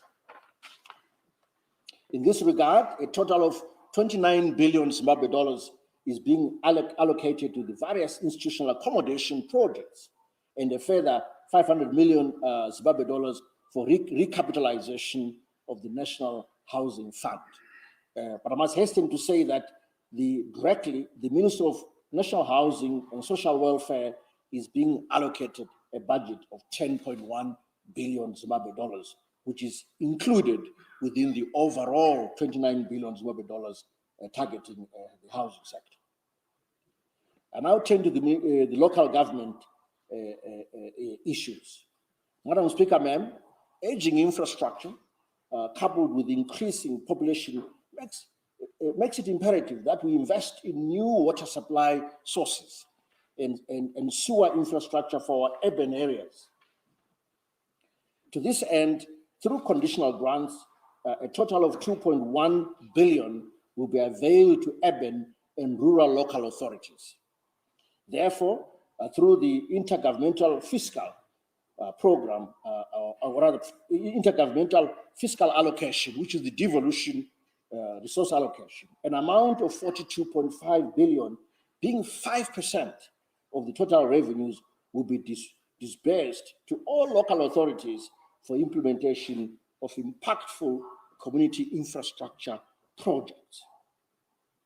The Minister of Local Government itself will receive directly, Minister of Local Government Public Works, as you said in a complete way, will receive 24.3 billion Zimbabwe dollars in terms of budget allocation. I now turn to information, communication, and technology. Madam Speaker, ma'am, investing in ICT has become critical given the huge demand and use of ICT in the digital world and the COVID-19 era. Therefore, the 2022 national budget is allocating 3.3 billion Zimbabwe dollars to the Ministry of Information, Communication, and Technology to implement various projects, which include improving coverage and access to broadband infrastructure, deployment and installation of smart e-government systems, as well as expansion of network to marginalized communities.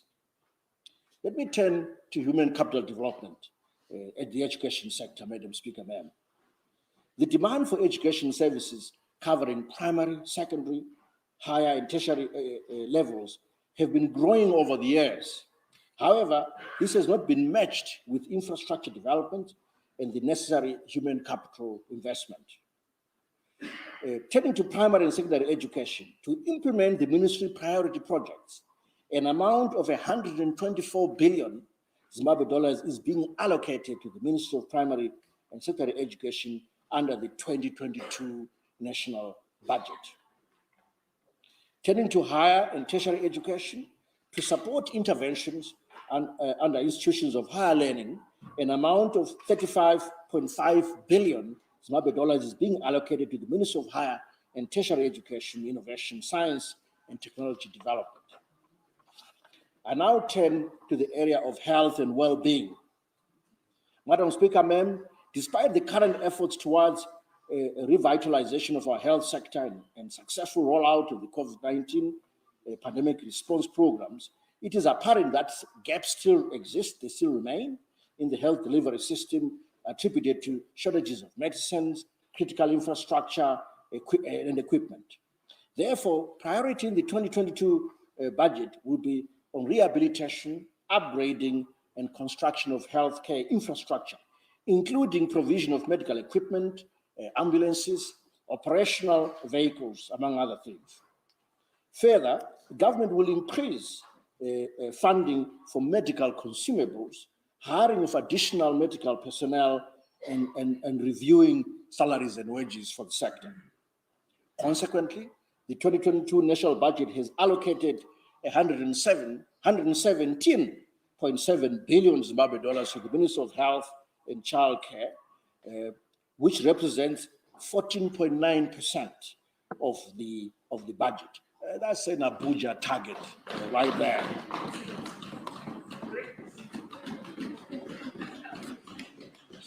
Thank you, Madam Speaker. Let me turn to the area of social protection. Here I'll begin, Madam Speaker, with a quote from the Nobel laureate in economics, Professor Joseph Stiglitz.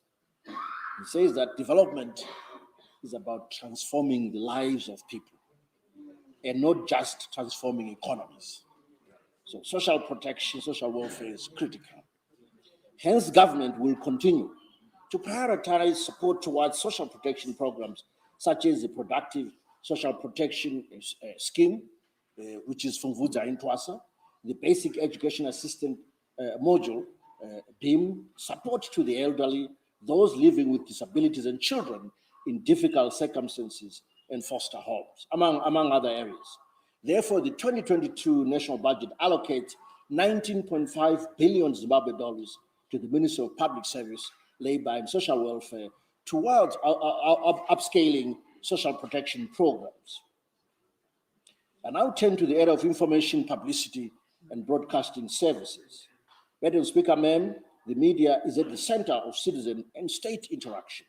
Therefore, an allocation of 2.7 billion Zimbabwe dollars has been set aside for the Ministry of Information, Publicity, Broadcasting Services towards image building, international engagement and re-engagement programs, as well as upgrading of transmission infrastructure in digital migration project. This also includes the financial support, a budget allocation for ZBC. I now turn to the area of foreign affairs and international trade. Madam Speaker, ma'am, our foreign missions play a critical role in portraying the country's image and a gateway for international relations. The welfare and staff of our missions has largely been addressed, save for accommodation and tools of trade. However, the current state of facilities at some of our missions, as well as the welfare of the embassy staff, needs to be improved. The 2022 national budget therefore allocates 14.9 billion Zimbabwe dollars to the Ministry of Foreign Affairs and International Trade for operations, procurement of tools of trade, including vehicles, and to address critical infrastructure requirements at our embassies and chancelleries. I now turn to the area of peace and security. Madam Speaker, ma'am, the prevailing peace and security is important for sustainable economic development and must be preserved at all costs. Government will continue to capacitate the security organs of the state to ensure that our security services are fully funded to enable them to effectively execute their mandate of reducing crime in order to create a conducive environment for development. So an amount of 49.4 billion Zimbabwe dollars is being proposed as an allocation to the Ministry of Home Affairs and Cultural Heritage. And an amount of 61.5 billion Zimbabwe dollars is being proposed as the budget allocation of the Ministry of Defense and War Veterans Affairs. I now turn to the area of justice delivery. Madam Speaker, ma'am, government is committed to effective and efficient delivery of justice. Hence, an allocation has been made for construction and upgrading and rehabilitation of facilities, of court facilities, as part of the decentralization program of justice delivery. This also includes institutional housing for prison staff and prison facilities. An amount of 22.7 billion Zimbabwe dollars has been set aside for the Ministry of Justice, Legal and Parliamentary Affairs.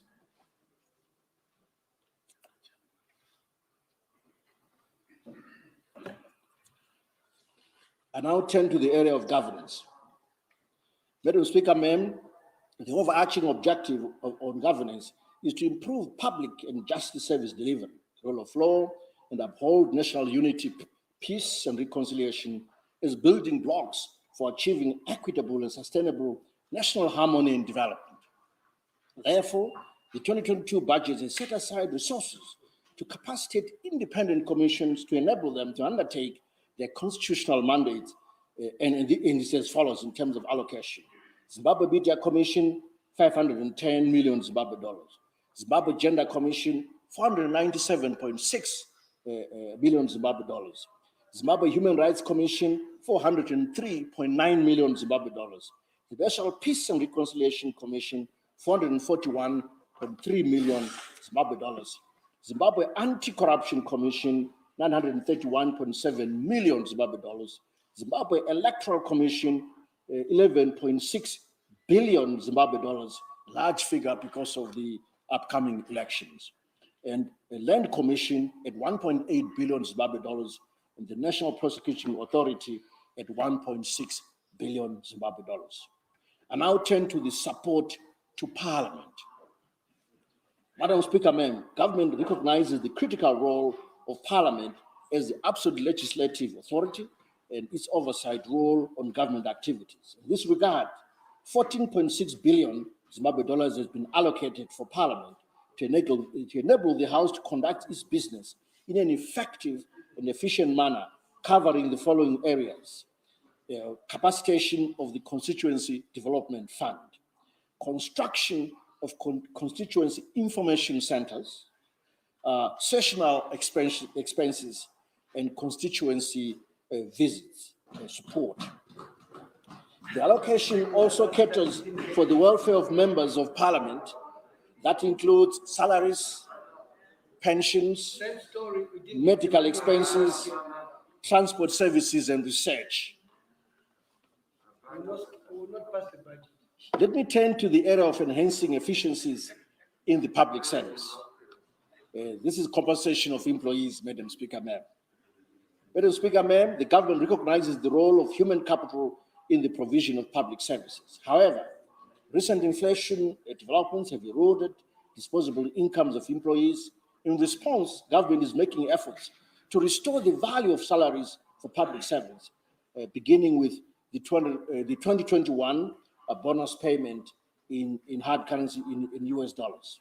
In 2022, an amount of 340 billion Zimbabwe dollars, or 41% of revenues, or 7.1% of GDP, has been set aside for wages and salaries for public servants and pensions. The resources have also been set aside to support the following: the harmonization of conditions of service, the social security, public service pension fund scheme, the personal issue vehicles benefit, civil service housing fund, public service training centers, and the 2022 population and housing census. I now turn to the area of tax policy and administration measures.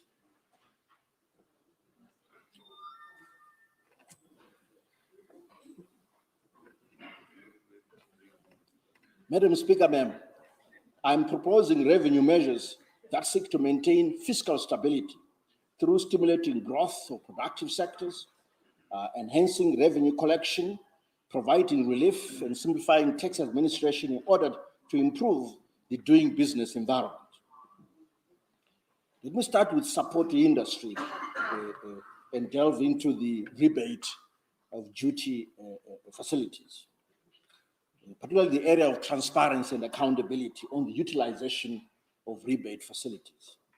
Madam Speaker, ma'am, government is over the period 2009 to date availed tax rebates and VAT deferment to manufacturing, mining, tourism, agriculture, transport, energy, and health sectors. Whereas the primary function of tax laws is to mobilize resources, government spending has, however, also been executed through tax preferences targeted at lowering production costs. Provision of such concessions reduces the amount of tax revenue that would otherwise have been collected. Unlike other spending programs, tax revenue foregone through concessions is not subject to appropriation. For purposes of enhancing transparency and accountability of the budget, an annex outlining the value of goods and revenue foregone during the period 2016 to August 2021 from granting the various tax concessions to productive sectors has been provided. Some observations, Madam Speaker, ma'am, on the operations of corporates that have been granted various rebates, which I need to share with this august House. Whereas availing of tax rebates and VAT deferment has gone a long way to enhance productivity, issues of concern observed during beneficiary company tours include the following, among others: false declaration of minerals produced, export of unpolished granite, non-submission of monthly returns to the ministry responsible for mines and mining development, environmental degradation, lack of corporate social responsibility, such as community schools, hospitals, water, and housing suitable for human habitation, especially in the mining sector. The non-provision of safety wear for employees, false declaration of physical addresses, and transfer of capital equipment to a new site without ZIMRA's approval.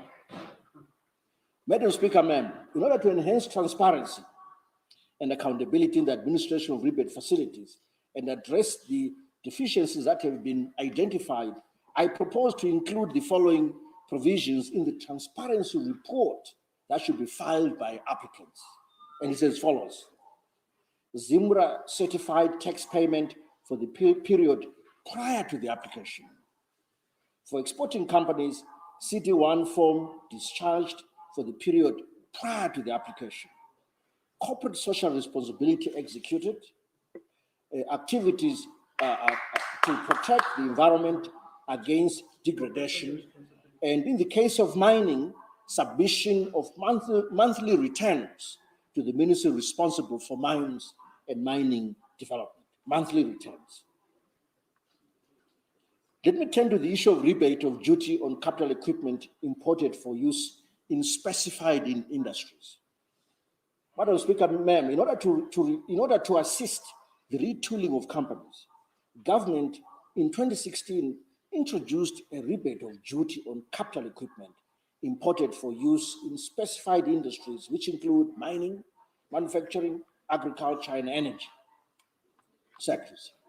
Cognizant of the wide usage of such capital equipment by productive sectors and the need to ease the cost of doing business, I propose to provide duty-free importation of the capital equipment through the tariff regime.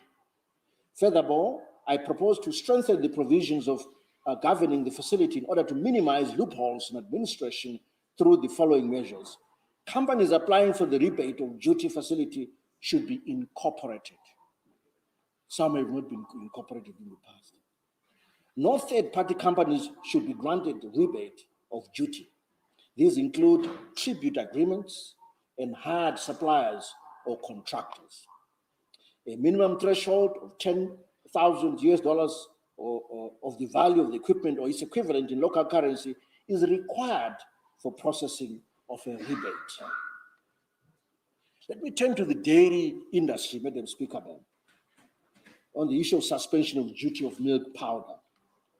Government support to the dairy sector over the years has triggered a positive response towards development of the dairy industry. Since the beginning of the year, investment across the value chain amounted to $20 million. In order to augment the supply of raw milk, mindful of the need to revitalize the dairy industry, I propose to extend duty suspension on minimum quantities of milk powder for the year 2022. As a quid pro quo, dairy processors are expected to increase support to outgrower schemes with a view to build the stock of the dairy herd in order to increase raw milk production. Let me delve deeper into dairy revitalization. In line with interventions proposed in NDS 1 to improve performance in the dairy value chain, I propose to introduce a levy of 5% on the value of imported dairy products. The funds will be ring-fenced for recapitalizing the dairy revitalization fund, targeted at growth and development of the dairy sector by increasing the national dairy herd, enhancing competitiveness in the dairy sector, and supporting modernization and standardization of local milk production. Funds will be disbursed from the Consolidated Revenue Fund to smallholder farmers or at a concessionary interest rate in order to ensure sustainability of the fund as well as optimizing growth of the sector. Furthermore, in order to guarantee growth of the sector, a minimum of 80% of these funds should be used towards procurement of the dairy herd and not on administrative issues. I now attend to the tourism sector, Madam Speaker, ma'am, on the issue of suspension of duty on motor vehicles imported by safari and tour operators. I propose to extend suspension of duty on motor vehicles imported by the safari and tour operators for a further 2 years, beginning 1 January 2022. Let me turn to some revenue enhancing measures, Madam Speaker, starting with excise duty.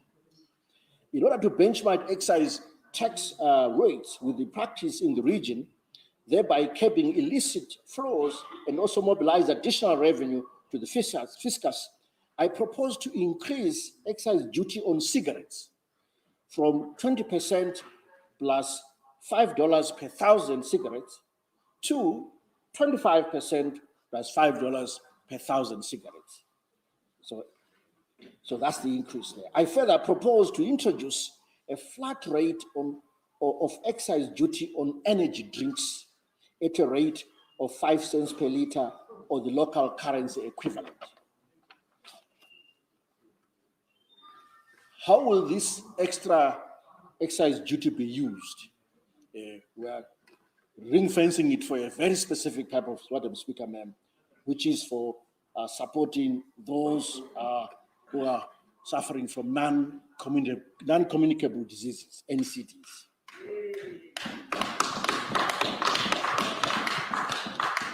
So let me say something about then the non-communicable diseases fund that we are proposing to be established. Incidences of non-communicable diseases, in particular cancer, diabetes, and hypertension, are on the increase.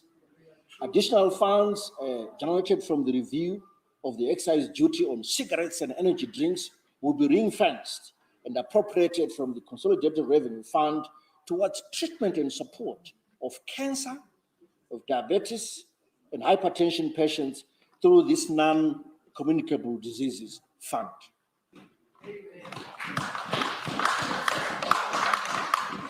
Madam Speaker, I now turn to the issue of motor vehicle insurance pool. The motor insurance pool was established in terms of the Road Traffic Act to provide third-party temporary cover to motorists entering into Zimbabwe. The insurance policy thus applies in on foreign registered motor vehicles, excluding motor vehicles covered by the COMESA Yeo Car Insurance Scheme. Due to the low claims ratio on these pooled funds, surplus funds accumulated in the pool are, however, distributed to participating short-term insurance entities. Hence, I proposed to redirect 20% of the premium for this insurance to the Consolidated Revenue Fund for assistance to victims of accidents.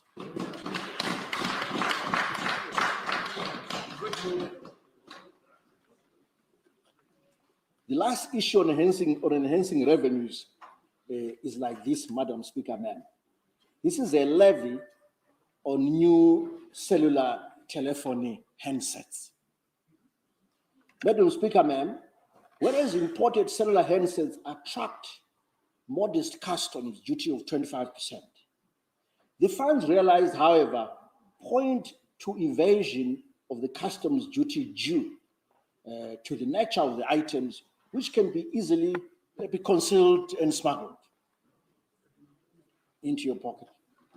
In order to curb evasion, I propose to introduce a levy of $50 equivalent, which will be collected prior to registration of new cellular handsets by mobile network providers. However, where duty would have been paid, the Zimbabwe Revenue Authority will provide a refund of the levy within 30 days of receipt of payment for mobile network operators. Let me turn to some tax relief measures, starting with the tax-free threshold on personal income. In order to provide relief to taxpayers,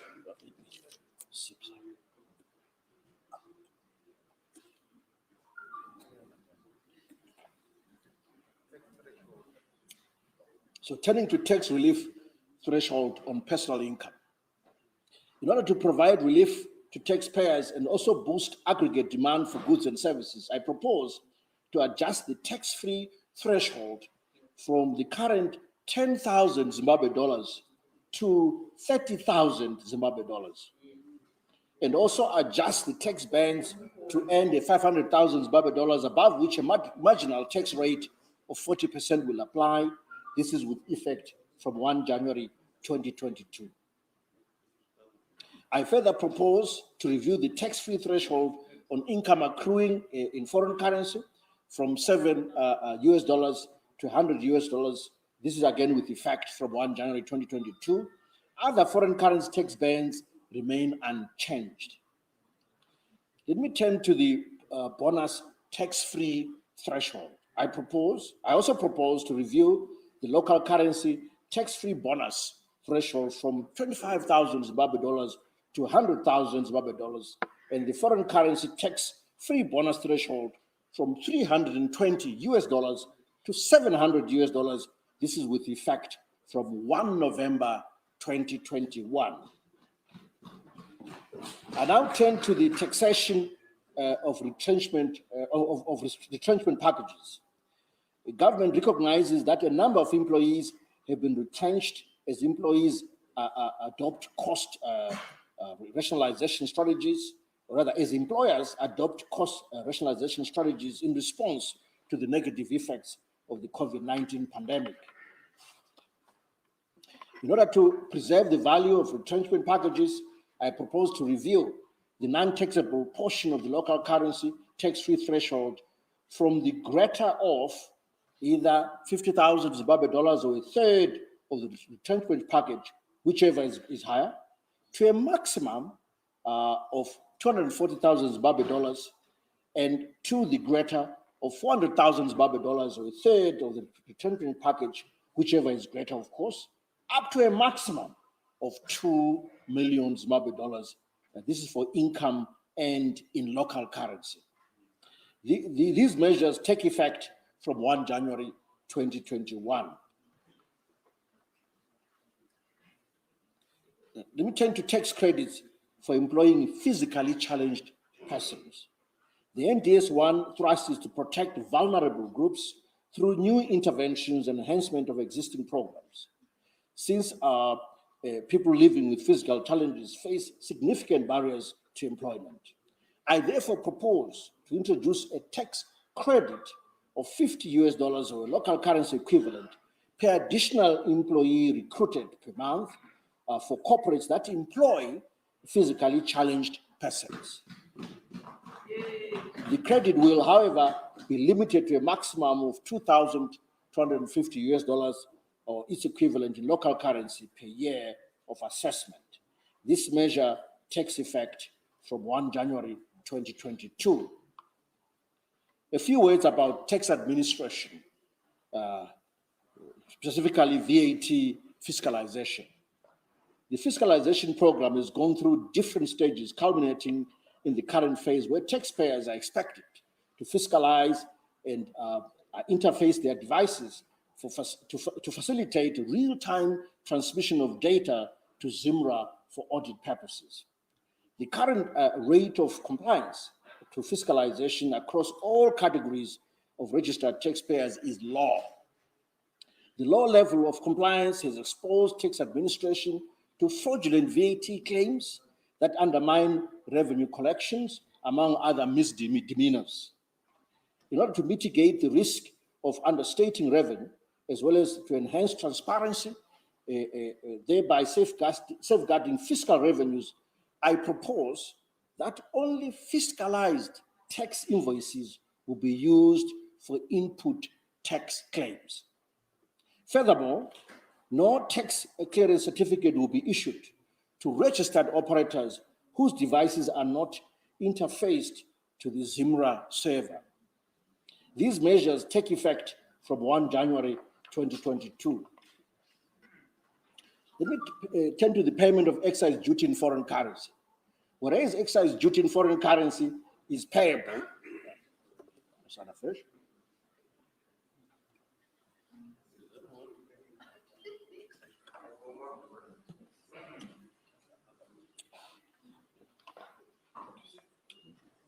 whereas duty in foreign currency is payable on alcoholic beverages, tobacco, cigarettes, and other excisable products that include telephone, airtime, data, pre-owned motor vehicles are liable to excise duty in local currency.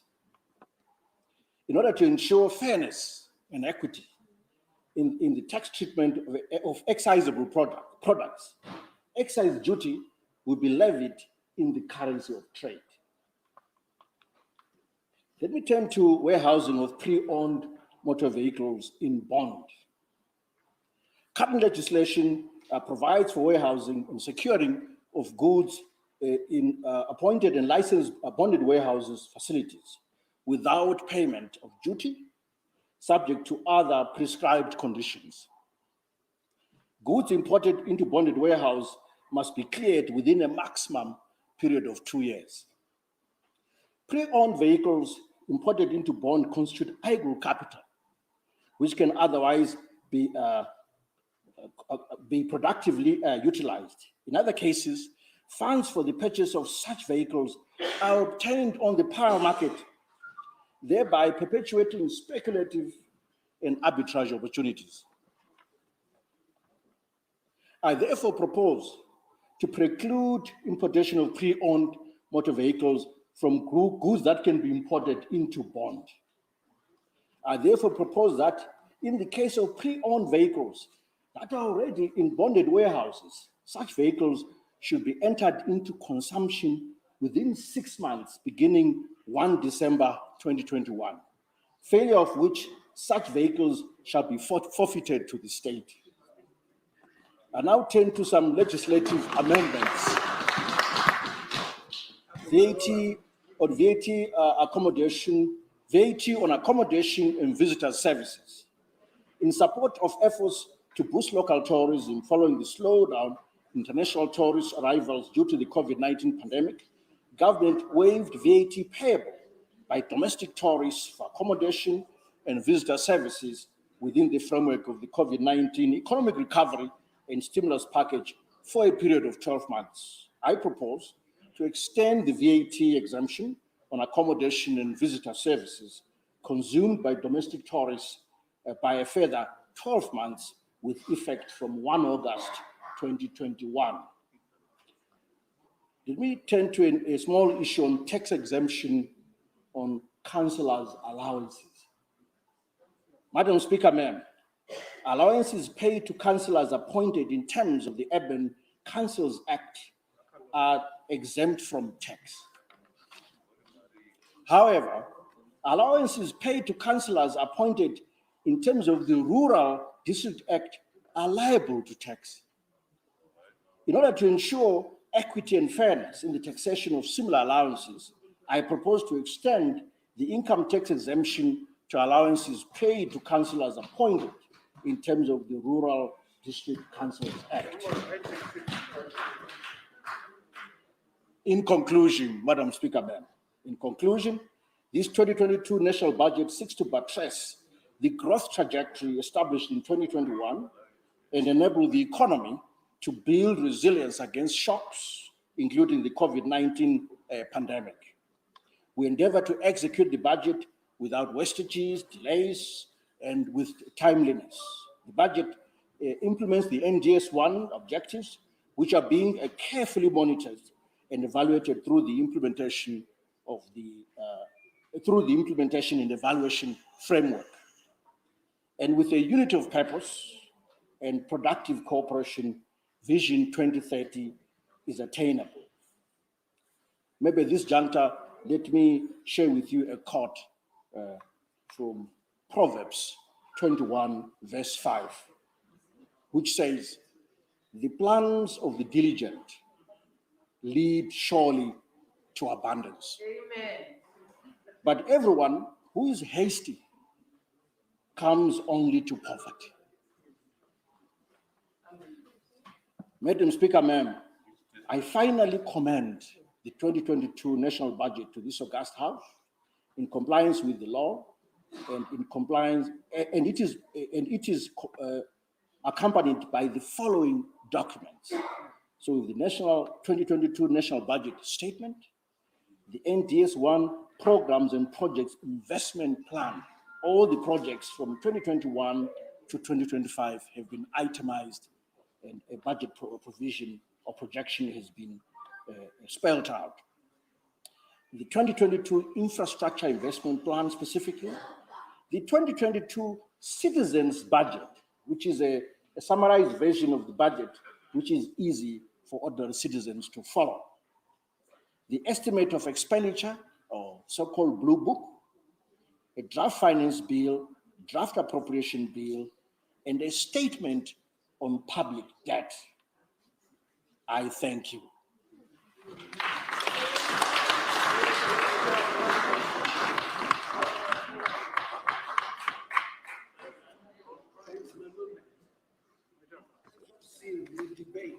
Thank you.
That was Zimbabwe's Minister of Finance and Economic Development, Professor Mube, presenting Zimbabwe's 2022 National Budget Statement to the House of Parliament, or the House of Representatives, just up the road here in Harare, Zimbabwe. You're watching, of course, The Mint, live streaming of Zimbabwe's 2022 National Budget Presentation and Analysis. Well, before I call up some of our guests, let's at least look at some of the highlights that I picked up. Of course, it's quite a large document, almost over 100 pages. But let's start with what I assume would be good news to most citizens. That, of course, is that the minister has provided relief to taxpayers. Now the proposed tax bands are 0 to 25,000. You'll pay 0%. 25,001 to 60,000, 20%, 60,001 to 120, 25%, 120,001 to 240,000, 30%, 240,001 to 500,000, 35%, and above 500,000, 40%. He's also, of course, increased the tax-free threshold for income in foreign currency.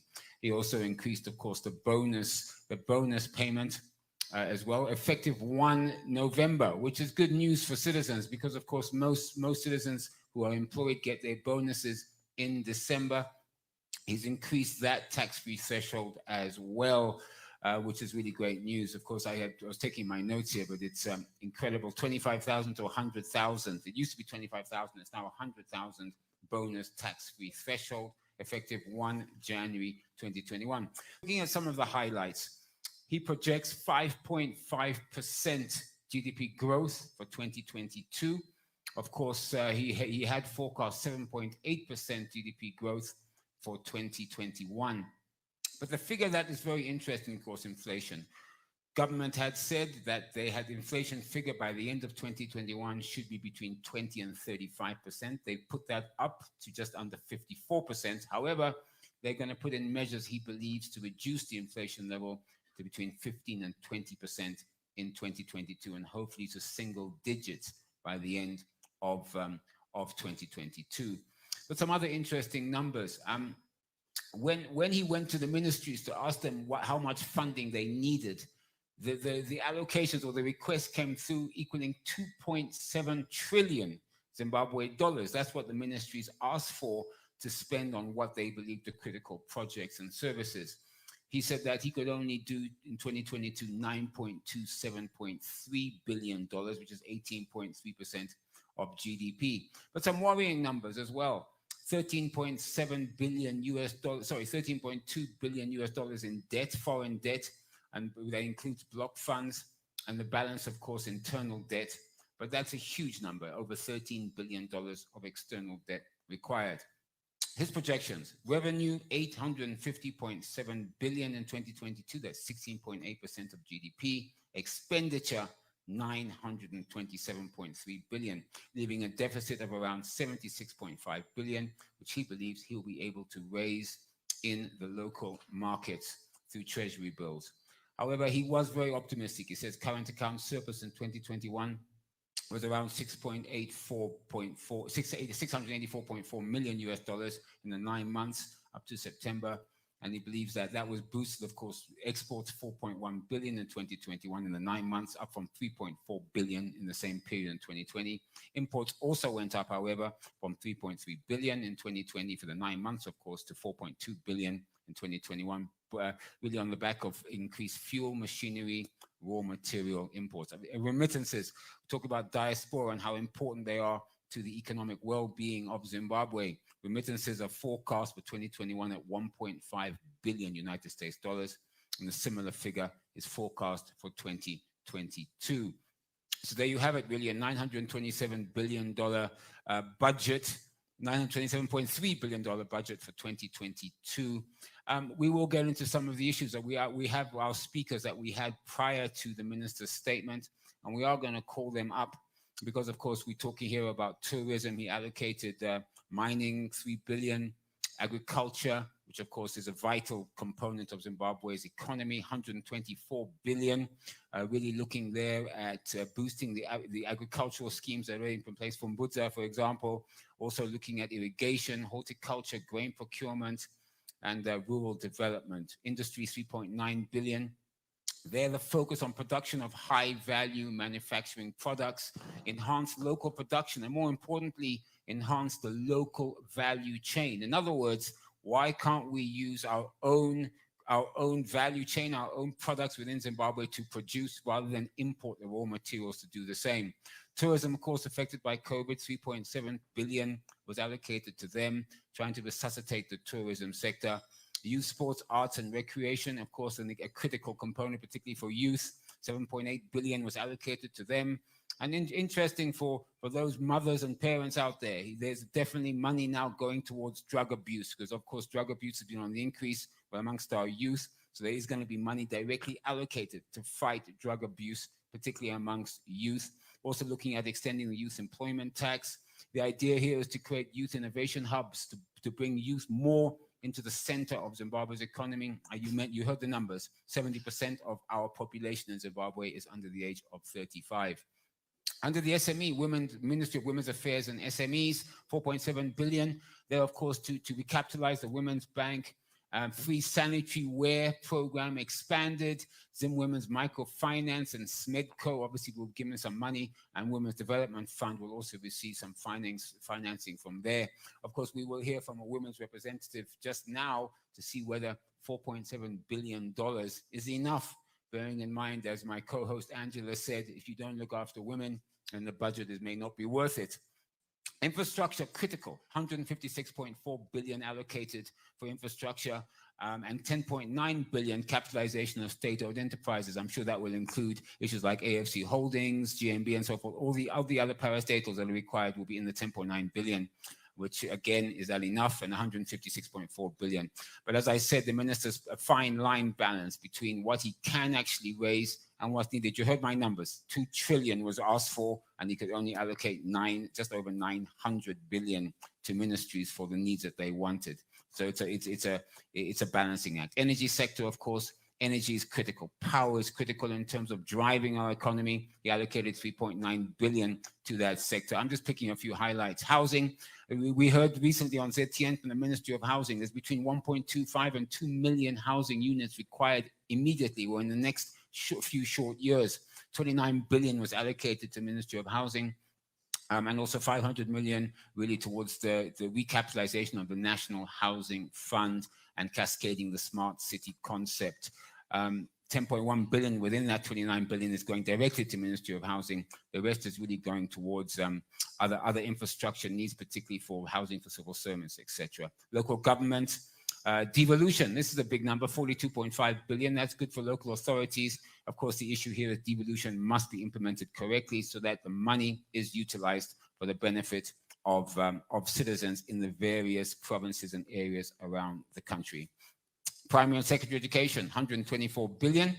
And higher and tertiary education, 35.5 billion. We will hear from Wema Majongwe to understand whether that number is sufficient to meet his members and other unions' requirements in terms of salaries and wages. Health sector, 117.7 billion. That's 14.9% of the budget. Minister joked that is only 0.1% below the 15% required under the Abuja Declaration. Of course, that will go towards medical equipment, ambulances, also medical consumables. And I haven't looked at the budget yet, but we're hoping there, of course, that will bring down the high cost of drugs in Zimbabwe, which is critical for those who are obviously ill out there. Social protection, 19.5 billion. Support to the elderly, persons with disabilities. That's going to the Ministry of Public Service, Labor and Social Welfare. Again, we'll hear from Masimba Kuchera to see whether he believes that social protection is enough. And in fact, it seems like quite a low budget item if you compare it to some of the other ministries and the allocations that they received. Just a couple of other highlights. ZAC. It's an interesting one. ZAC is receiving just under $1 billion for capacitation, and the Zimbabwe Electoral Commission is receiving 11.6 billion. It's really due on the back of, I assume, the coming elections coming up, as well as possibly the census, which may be coming up, but we'll have to look and see exactly what's in there. So really, I think those are some of the highlights. Oh, there is one other thing which I picked out of the budget, which I'm not sure the minister mentioned. Previously, the government had put in place a 10% whistleblower facility. In other words, if you whistleblowed, you could recover some of the money, up to 10% of the money that was recovered. The government has withdrawn that facility. There will no longer be any money for whistleblowers, which of course is quite sad. The question is will you whistleblow? But anyway, let's hope, please, I'm calling on you to please whistleblow. Fight against corruption is for all of us. Well, having said that, I think what I'd like to now do is, you've heard from me giving a bit of a sum up, but I think I'd like now to turn to our guests to actually understand what they think of the budget and whether their expectations were met. So I think let me start with the demographic, of course, which is huge in this country. I'd like to call up Mishe Gondo. Now, as I ask all of my guests, please, you only have just a few minutes just to summarize what you heard in the budget concerning your areas that we spoke about earlier. So I don't want you to speak for too long, unfortunately, but maybe you could summarize. Let me call up Mishe Gondo to understand what he thinks of the youth part of the budget. Please, a round of applause. You have the microphone? Yeah. Thank you very much. I think the minister, it seems he was reading from the notes that we discussed, but not a surprise because we engaged with the ministry and the parliament with regard to the young people submissions. The increase to 7.8 billion, the last budget was around 3.2 billion, which is quite commendable in the areas that has been covered. But maybe what we need to understand is maybe the inflation rate, because the same amount might come to the last budgeted. I'm not sure if it is guaranteed that it's pegged also with regard to the rate of inflation. The minister talked on various issues. The most important, the important, especially the support of agriculture and mining. Young people, most of the demographic is also in rural areas, which is quite commendable. Then youth in business, the extension of YET, which is the Youth Employment Tax Initiative. We also discussed it previously. Last time, young people in the arts sector, and they were also, complaining about the exclusion, since the ministry looked at that, and we see the inclusion. There's also an aspect of the issue of drug abuse, which we've discussed. That is quite also commendable. We need also to go further, also to support the rehabilitation centers. so to make sure, and also programs that also respond to the issue of drug abuse. But what is important is employment creation, because most of the young people are being involved in drugs because there's nothing that they can do currently because things are so difficult. So also the youth allocation is not only focusing at what has been allocated, but because youth is a mainstream issue, they are also going to be affected by other allocations that have been done in different. Then lastly, Andy, the issue of creating enabling environment that Minister talked about, I think that is quite critical. Because if you are not going to solve the enabling environment with regard to human rights governance, or this budget allocation will not actually respond positively. Other issues are to do with sports, and we look forward to the implementation of this budget, especially the funds that will be available to support young people. Even the capacitation of the Empower Bank is a welcome idea. Thank you very much for this.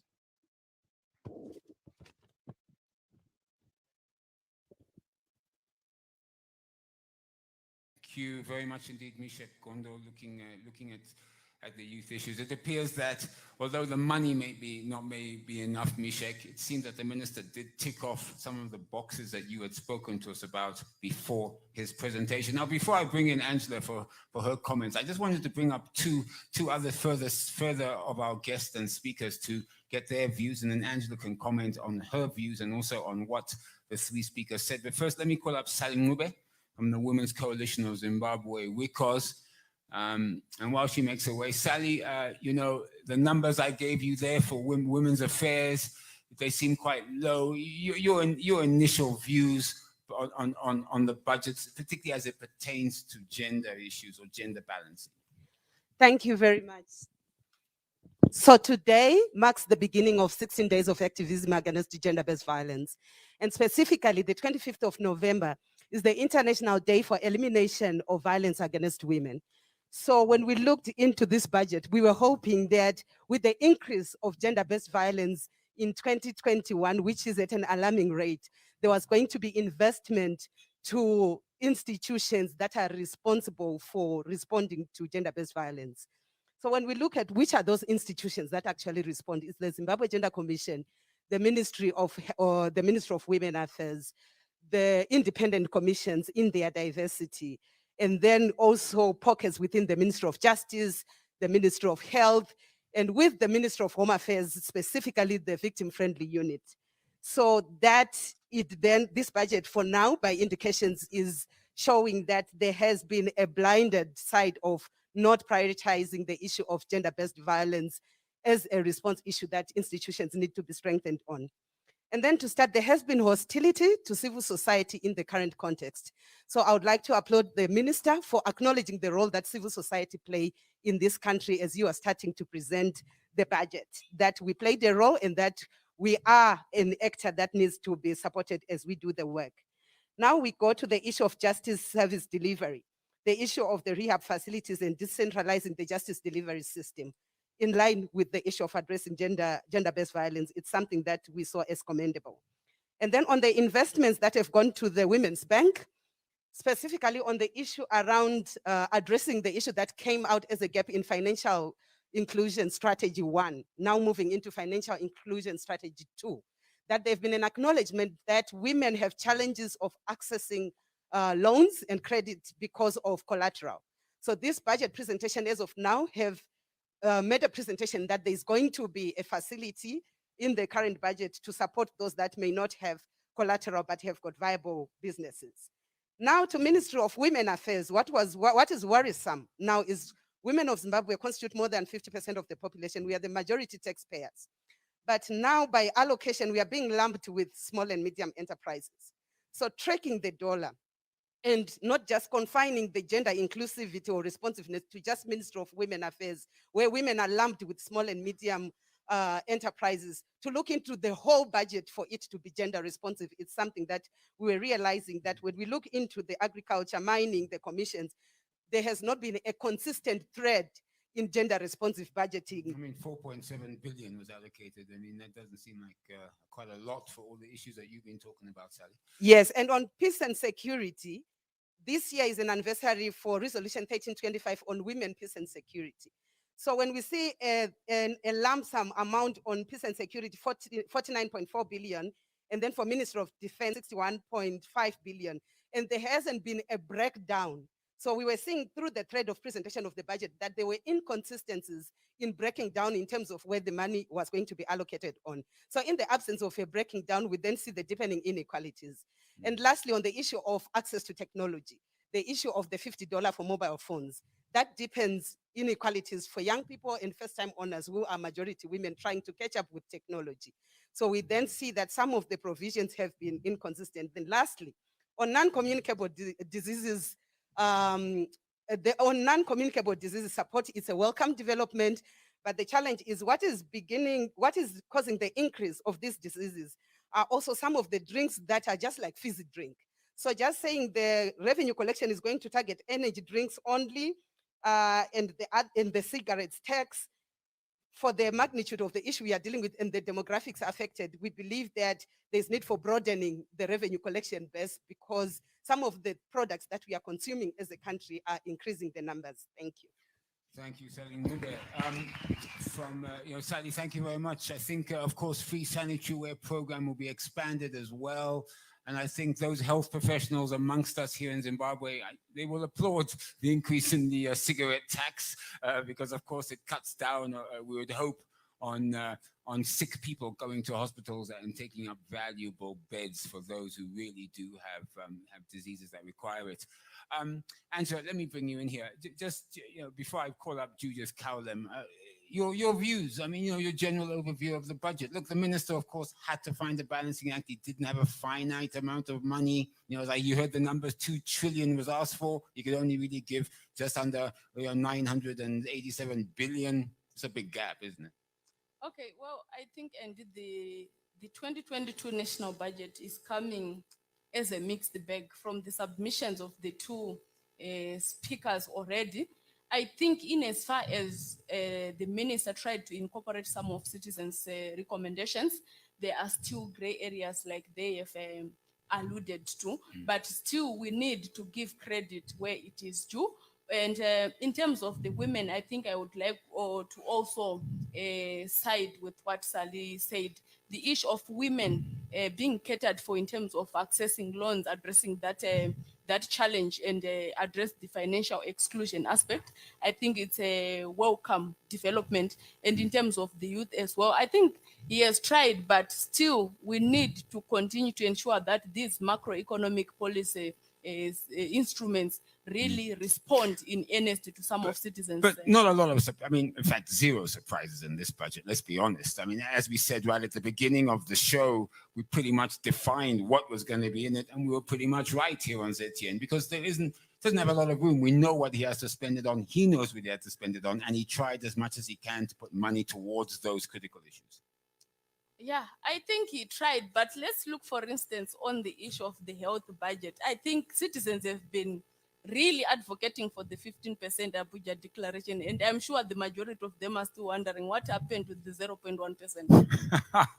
All right, on that note, as I said, we are running out of time. We've got about 20 minutes left, so I'll ask my speakers to be a bit brief just to cover what they think. Let me call up Judith Cowlem, Executive Director, Poverty Reduction Forum. Thanks, please, a round of applause for Judith. I think Judith, just something to throw into your mind, measures in the budget that really focused on poverty reduction, bringing this 40+% of our population out of poverty. So what do you think of the budget? Judith, please go ahead.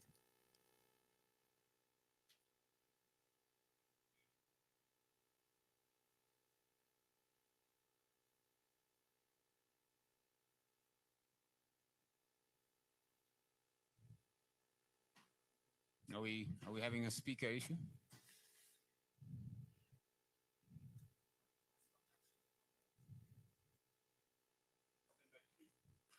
Okay, while we wait to sort this out, let's have a chat about this. It's interesting because I think, Angela, just like Judith, you did mention about a pro-poor budget. I think that's something that always came up. And of course, it's hard to look at a budget and say this is a pro-poor budget because it's all broken down into various ministries, into various programs covering, health, education, social services, labor, and so forth. All of these various ministries are allocated, and how those policies become pro-poor. So while we wait for Judith to come online, hang on, I think Judith. Sorry, Angela. Judith, please go ahead. Thank you very much, Andy, and I would like to acknowledge the budget that is presented by the minister. Maybe for me, the first thing is the constituents that I represent does not evaluate development on figures, which is what the budget is about, but on the transformation that happens in the standards and quality of life. So maybe even the other first thing is a challenge that I'm seeing is having the budget presented in Zimbabwe dollars when we know that the reality on the ground is the ordinary person has to be using US dollars on a day-to-day basis. So that is already a challenge. And see, while we are talking about poverty reduction, remember the passion is on bringing in inclusivity, making sure that the poverty is reduced for everyone. So while I listen to the minister, yes, he was saying all probably the nice things. He recognized women, he recognized people with disabilities, he recognized youths. But when you go into what he's proposing, it's like it's now blind to the inequalities that are predominant. So you find that when he talked about transport, he talks about upgrading, ongoing initiatives. And in my mind, I'm saying the ZUPCOs that we have right now, they are not fit for purpose because somebody who has disability has challenges going on that ZUPCO. And I did not hear the minister talking about the innovations that will be inclusive. The innovations that will be inclusive in that regard. And while he talked about human capital and education, gave it that huge figure, which I can't even pronounce. But in my mind, he lumped rural and urban schools. Yet we know that COVID-19 has even put a spotlight on the digital divide, the digital gap that is there, the skills that are technologically biased, that are lacking within both rural and urban teachers. And that is not coming out. Maybe it's difficult to come out from a budget, but I didn't hear that.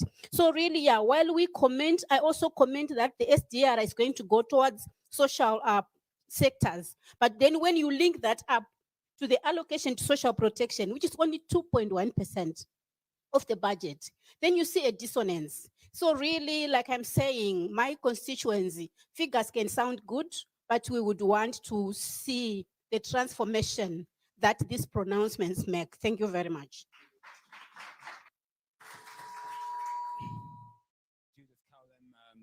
Executive Director, Poverty Reduction Forum. In other words, numbers are good. Let's see the action on the ground. Now then, let me call up Masimba Kuchera.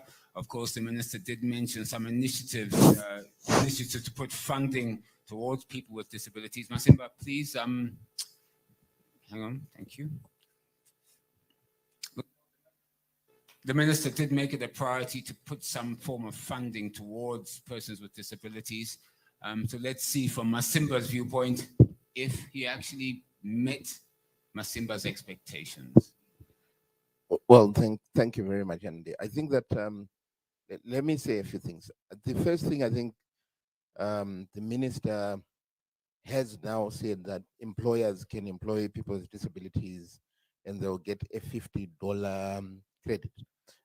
I would prefer that the minister goes for percentages.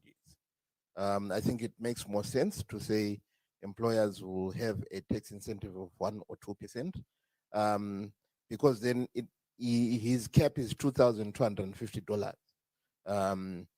Now, how much will that translate to in terms of actual people being employed? It may not be much, and it doesn't then become an incentive to the employer if they are only going to get 2,250 off. So I would want him to go to percentages. I think they make more sense. When you look at the harmonized cash transfer, So far, people were getting $3,000 and the cost of living is $43,000. So if a family is getting $3,000 a month, ZWL, inconsistently, and he didn't talk about raising this cash transfer. So if we are still getting $3,000 a month as a family, say, or five, when the Consumer Council of Zimbabwe and Zimstat are saying you need 43,000 to survive, it then doesn't mean anything. It's a box ticking exercise. And I thought that the budget can move from box ticking to actually doing some action.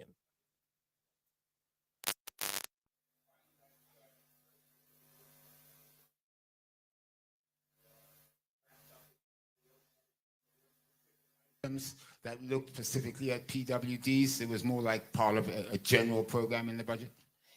Yeah, probably we have to go through it and see. But in terms of the summary, there was nothing specific apart from this employer incentive. The infrastructure that he talks about, Judith was talking about transport. There are also schools. There are also buildings that he's talking about. Are they going to be accessible? He says they are using local building planning codes. That's code itself. We need to know if they are going to be accessible. He's talking about building arts and sports facilities.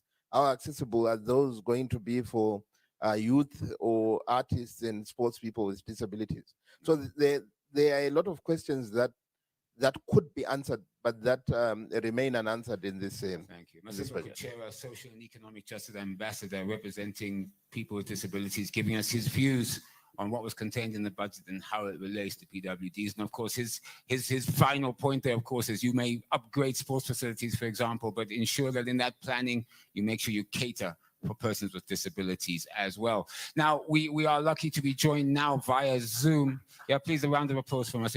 We're now joined by via Zoom by Dr. Innocent Bayai. He's from ZimCod.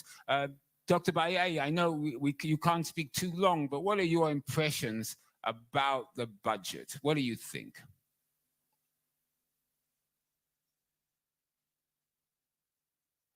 But ensure that in that planning, you make sure you cater for persons with disabilities as well.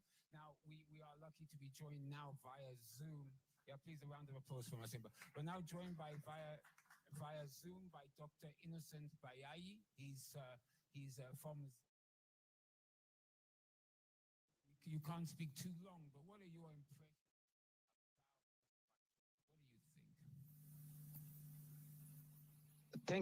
Thank you, Andy. I just wanted to figure out if you can hear me before I proceed to make the comments. Yeah, can you hear me? Bayai, we can hear you. Please proceed. Thank you very much. Let me try to just make an overall comment. This budget, the minister was trying to balance a lot of responsibilities from the different ministries, of course. That's number one. But he had very limited. I just wanted to figure out if you can hear me before I proceed to make the comments. But at the same time, this budget is a huge shift from the midterm budget and economic review that we had sometime in August. Because by then, he didn't just make an overall comment. This budget, the minister was trying to balance a lot of responsibilities from the different ministries, of course. That's number one. But he had very limited. I just wanted to figure out if you can hear me before I proceed to make the comments. But at the same time, this budget is a huge shift from the midterm budget and economic review that we had sometime. Okay, I think, unfortunately, we'll try and sort out the Zoom link there. But while we do that, as I said, we have about 10 minutes or 15 minutes left before we have to close our very critical show today, of course, the 2022 National Budget presentation and analysis. I'd like to call up Nyaladzo Mutonori from Zimbabwe Environmental Law Association, Zela. Please, a round of applause.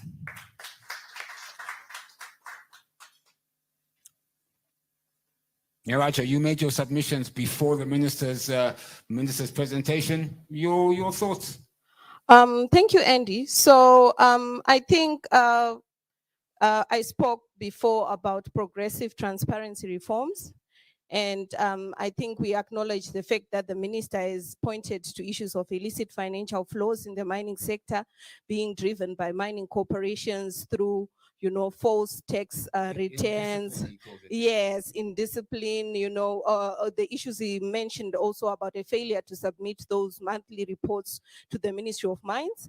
And I think the introduction really of this special requirement for the mining companies to now show proof that they have been submitting these monthly reports to the Ministry of Mines is key, of course, provided that there is good collaboration between the ministries to make sure that we achieve the intended outcomes of tackling illicit financial flows. I think what we also really welcomed from that national budget statement was the recognition of the, the lack of a proper community benefit scheme model for local communities to benefit from their resources. And of course, there is this attempt to say there should be proof of corporate social responsibility by corporations when they are, applying for some licenses from and permits from the Ministry of Mines, but that still is insufficient in terms of addressing issues of a proper community benefit scheme. And the issues of, a lack of safety to employees in the mining sector and the need for proper PPE, again being raised, a critical issue there when we look at the issues of the Chinese and how they have been handling, national employees in terms of PPE. And another welcome development from the statement relates to the decentralization of operations of the Ministry of Mines and allocation of resources towards the implementation of the mining cadastre system, which is basically a computerized system for registration of mining claims. Again, we would really want to see a situation where that cadastre is publicly accessible, and it is implemented in such a way that it also really shows the extent to which women and youth are actually getting mining claim allocations across.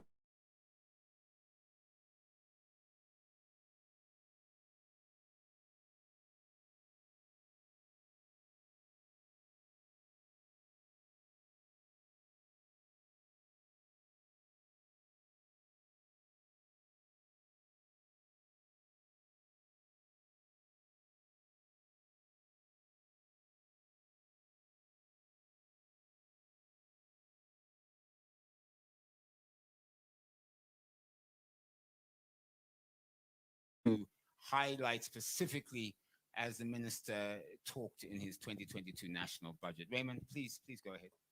I will say it without any equivocation, there's nothing for us. There's nothing for us in this budget.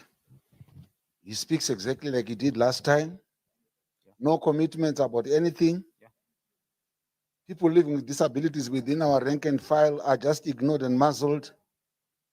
School infrastructure development, zero mention about it. Of course, he talks about infrastructural programs being undertaken. What exactly and where? Because if you're just going to make political statements, I would have expected, like he did with safari owners or safari operators and councillors, to be very clear and specific. As far as I'm concerned, this is just a politician's budget. It's not a people's budget. We have been saying we want to migrate towards the US dollar. He gives us what he calls 340 billion. What is that? In this economy, what is 340 billion? You give us tax exemptions about and bonus, whatever, that he gives the people. What does that mean? A teacher with 4 degrees teaching in class is earning 25,000 bond. And then you come and say, we are going to exempt them. We are going to exempt them from making whatever payments. What a mockery. Why are we sending these kids to school? The most important point that we are talking about now is infrastructure that we are talking about. They say they want to build 3,000 schools in 5 years. And he allocates 124 billion RTGS. What schools are they building? ICT, like I mentioned, you can't be talking about modernity and not invest in it. We are talking about teachers living with disabilities who need braille, who need ICT equipment to make sure that they are of relevance. Up to now, if you then speak, aides to teachers living with disabilities struggle to get paid in a government that ratifies and speaks to challenges of teachers living with disabilities. It's a shame.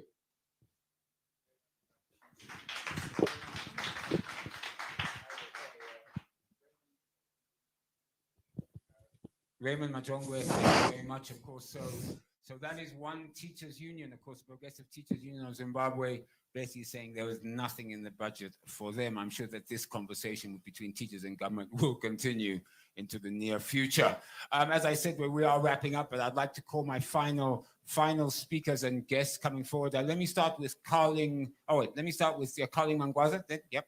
Carling Mangwaza from Zimbabwe Chamber of Informal Economy Associations, the CHIA. Carling, as I said, we are rounding up, so just be straight to the point, please. Please, a round of applause for Carling. I think it's good to be invited to a place where you don't eat. You learn the basics that surround you. We spoke of a pro-poor budget, but I don't believe that this was a pro-poor budget. Yes, there were issues addressed, agriculture, women, youth empowerment. These fall under, most of them fall under the informal sector. But in actual fact, there's nothing that really speaks to that particular sector or address issues that we had raised prior to us meeting, prior to the budget and up to now. Then there is the C240 convention that speaks to the migration from informality to formality. That was supposed to be addressed by probably the ease of registering companies, which wasn't spoken of in this budget.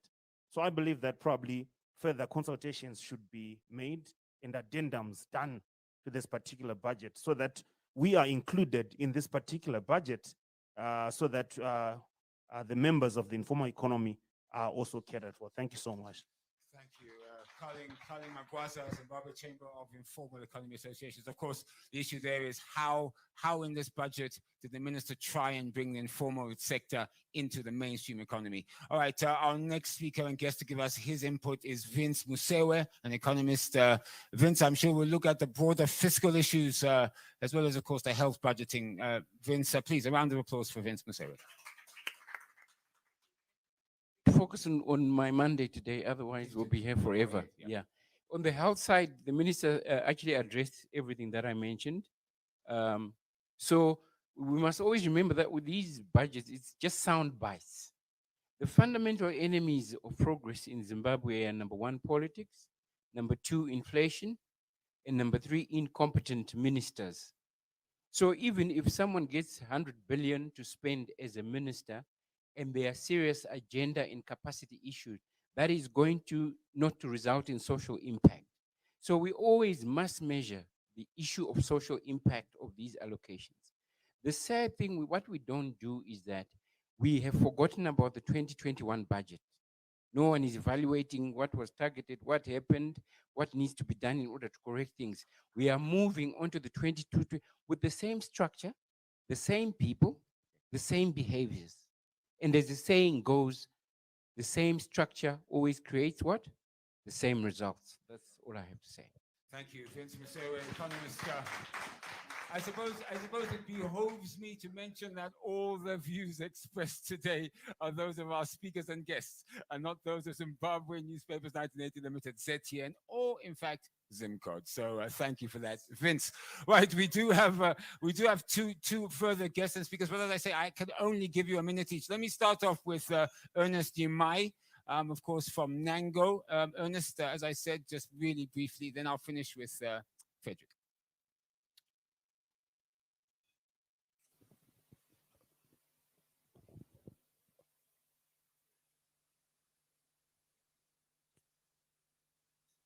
You're done.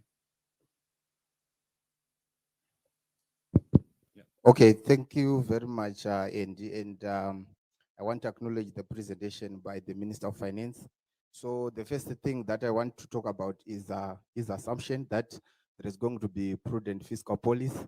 And from experience, I think issues of revenue, it moves hand in hand with the monetary policy itself. So from our previous experience, we have seen some incoherences between what the fiscal measures put under the national budget talk about and what the monetary policy will speak about. And I also want to bring to your attention that I'm a bit worried about widening our budget deficit. From previous experience, the minister used to say that we want to make sure that our budget deficit is less than 1%, but to my surprise on this one, it's about 1.5%. And whilst there are also fiscal revenue measures, which we need to appreciate, like domestication of value chains, domesticating raw materials, and mineral value addition and beneficiation. But the big question is, how are we going to go about this? What is involved in the domestication that the minister is talking about? And also capitalization of state-owned institutions. Yes, it may be a welcome initiative, but what type of capacitation are we talking about? Are we going to generate revenue from state-owned institutions, or it's something else? And I think deliberate effort to improve the efficiency of tax administration is recognized by the minister is most welcome. But like what Angela said before, we don't need to put tax pressure on the vulnerable groups. Thank you. Thank you. Ernest Jumai from Nango, thank you for submission. So our final speaker and guest, who I can only give very short period of time, is Frederick Maguaninga, Zimbabwe Union of Drivers and Conductors. Please, a round of applause for Frederick.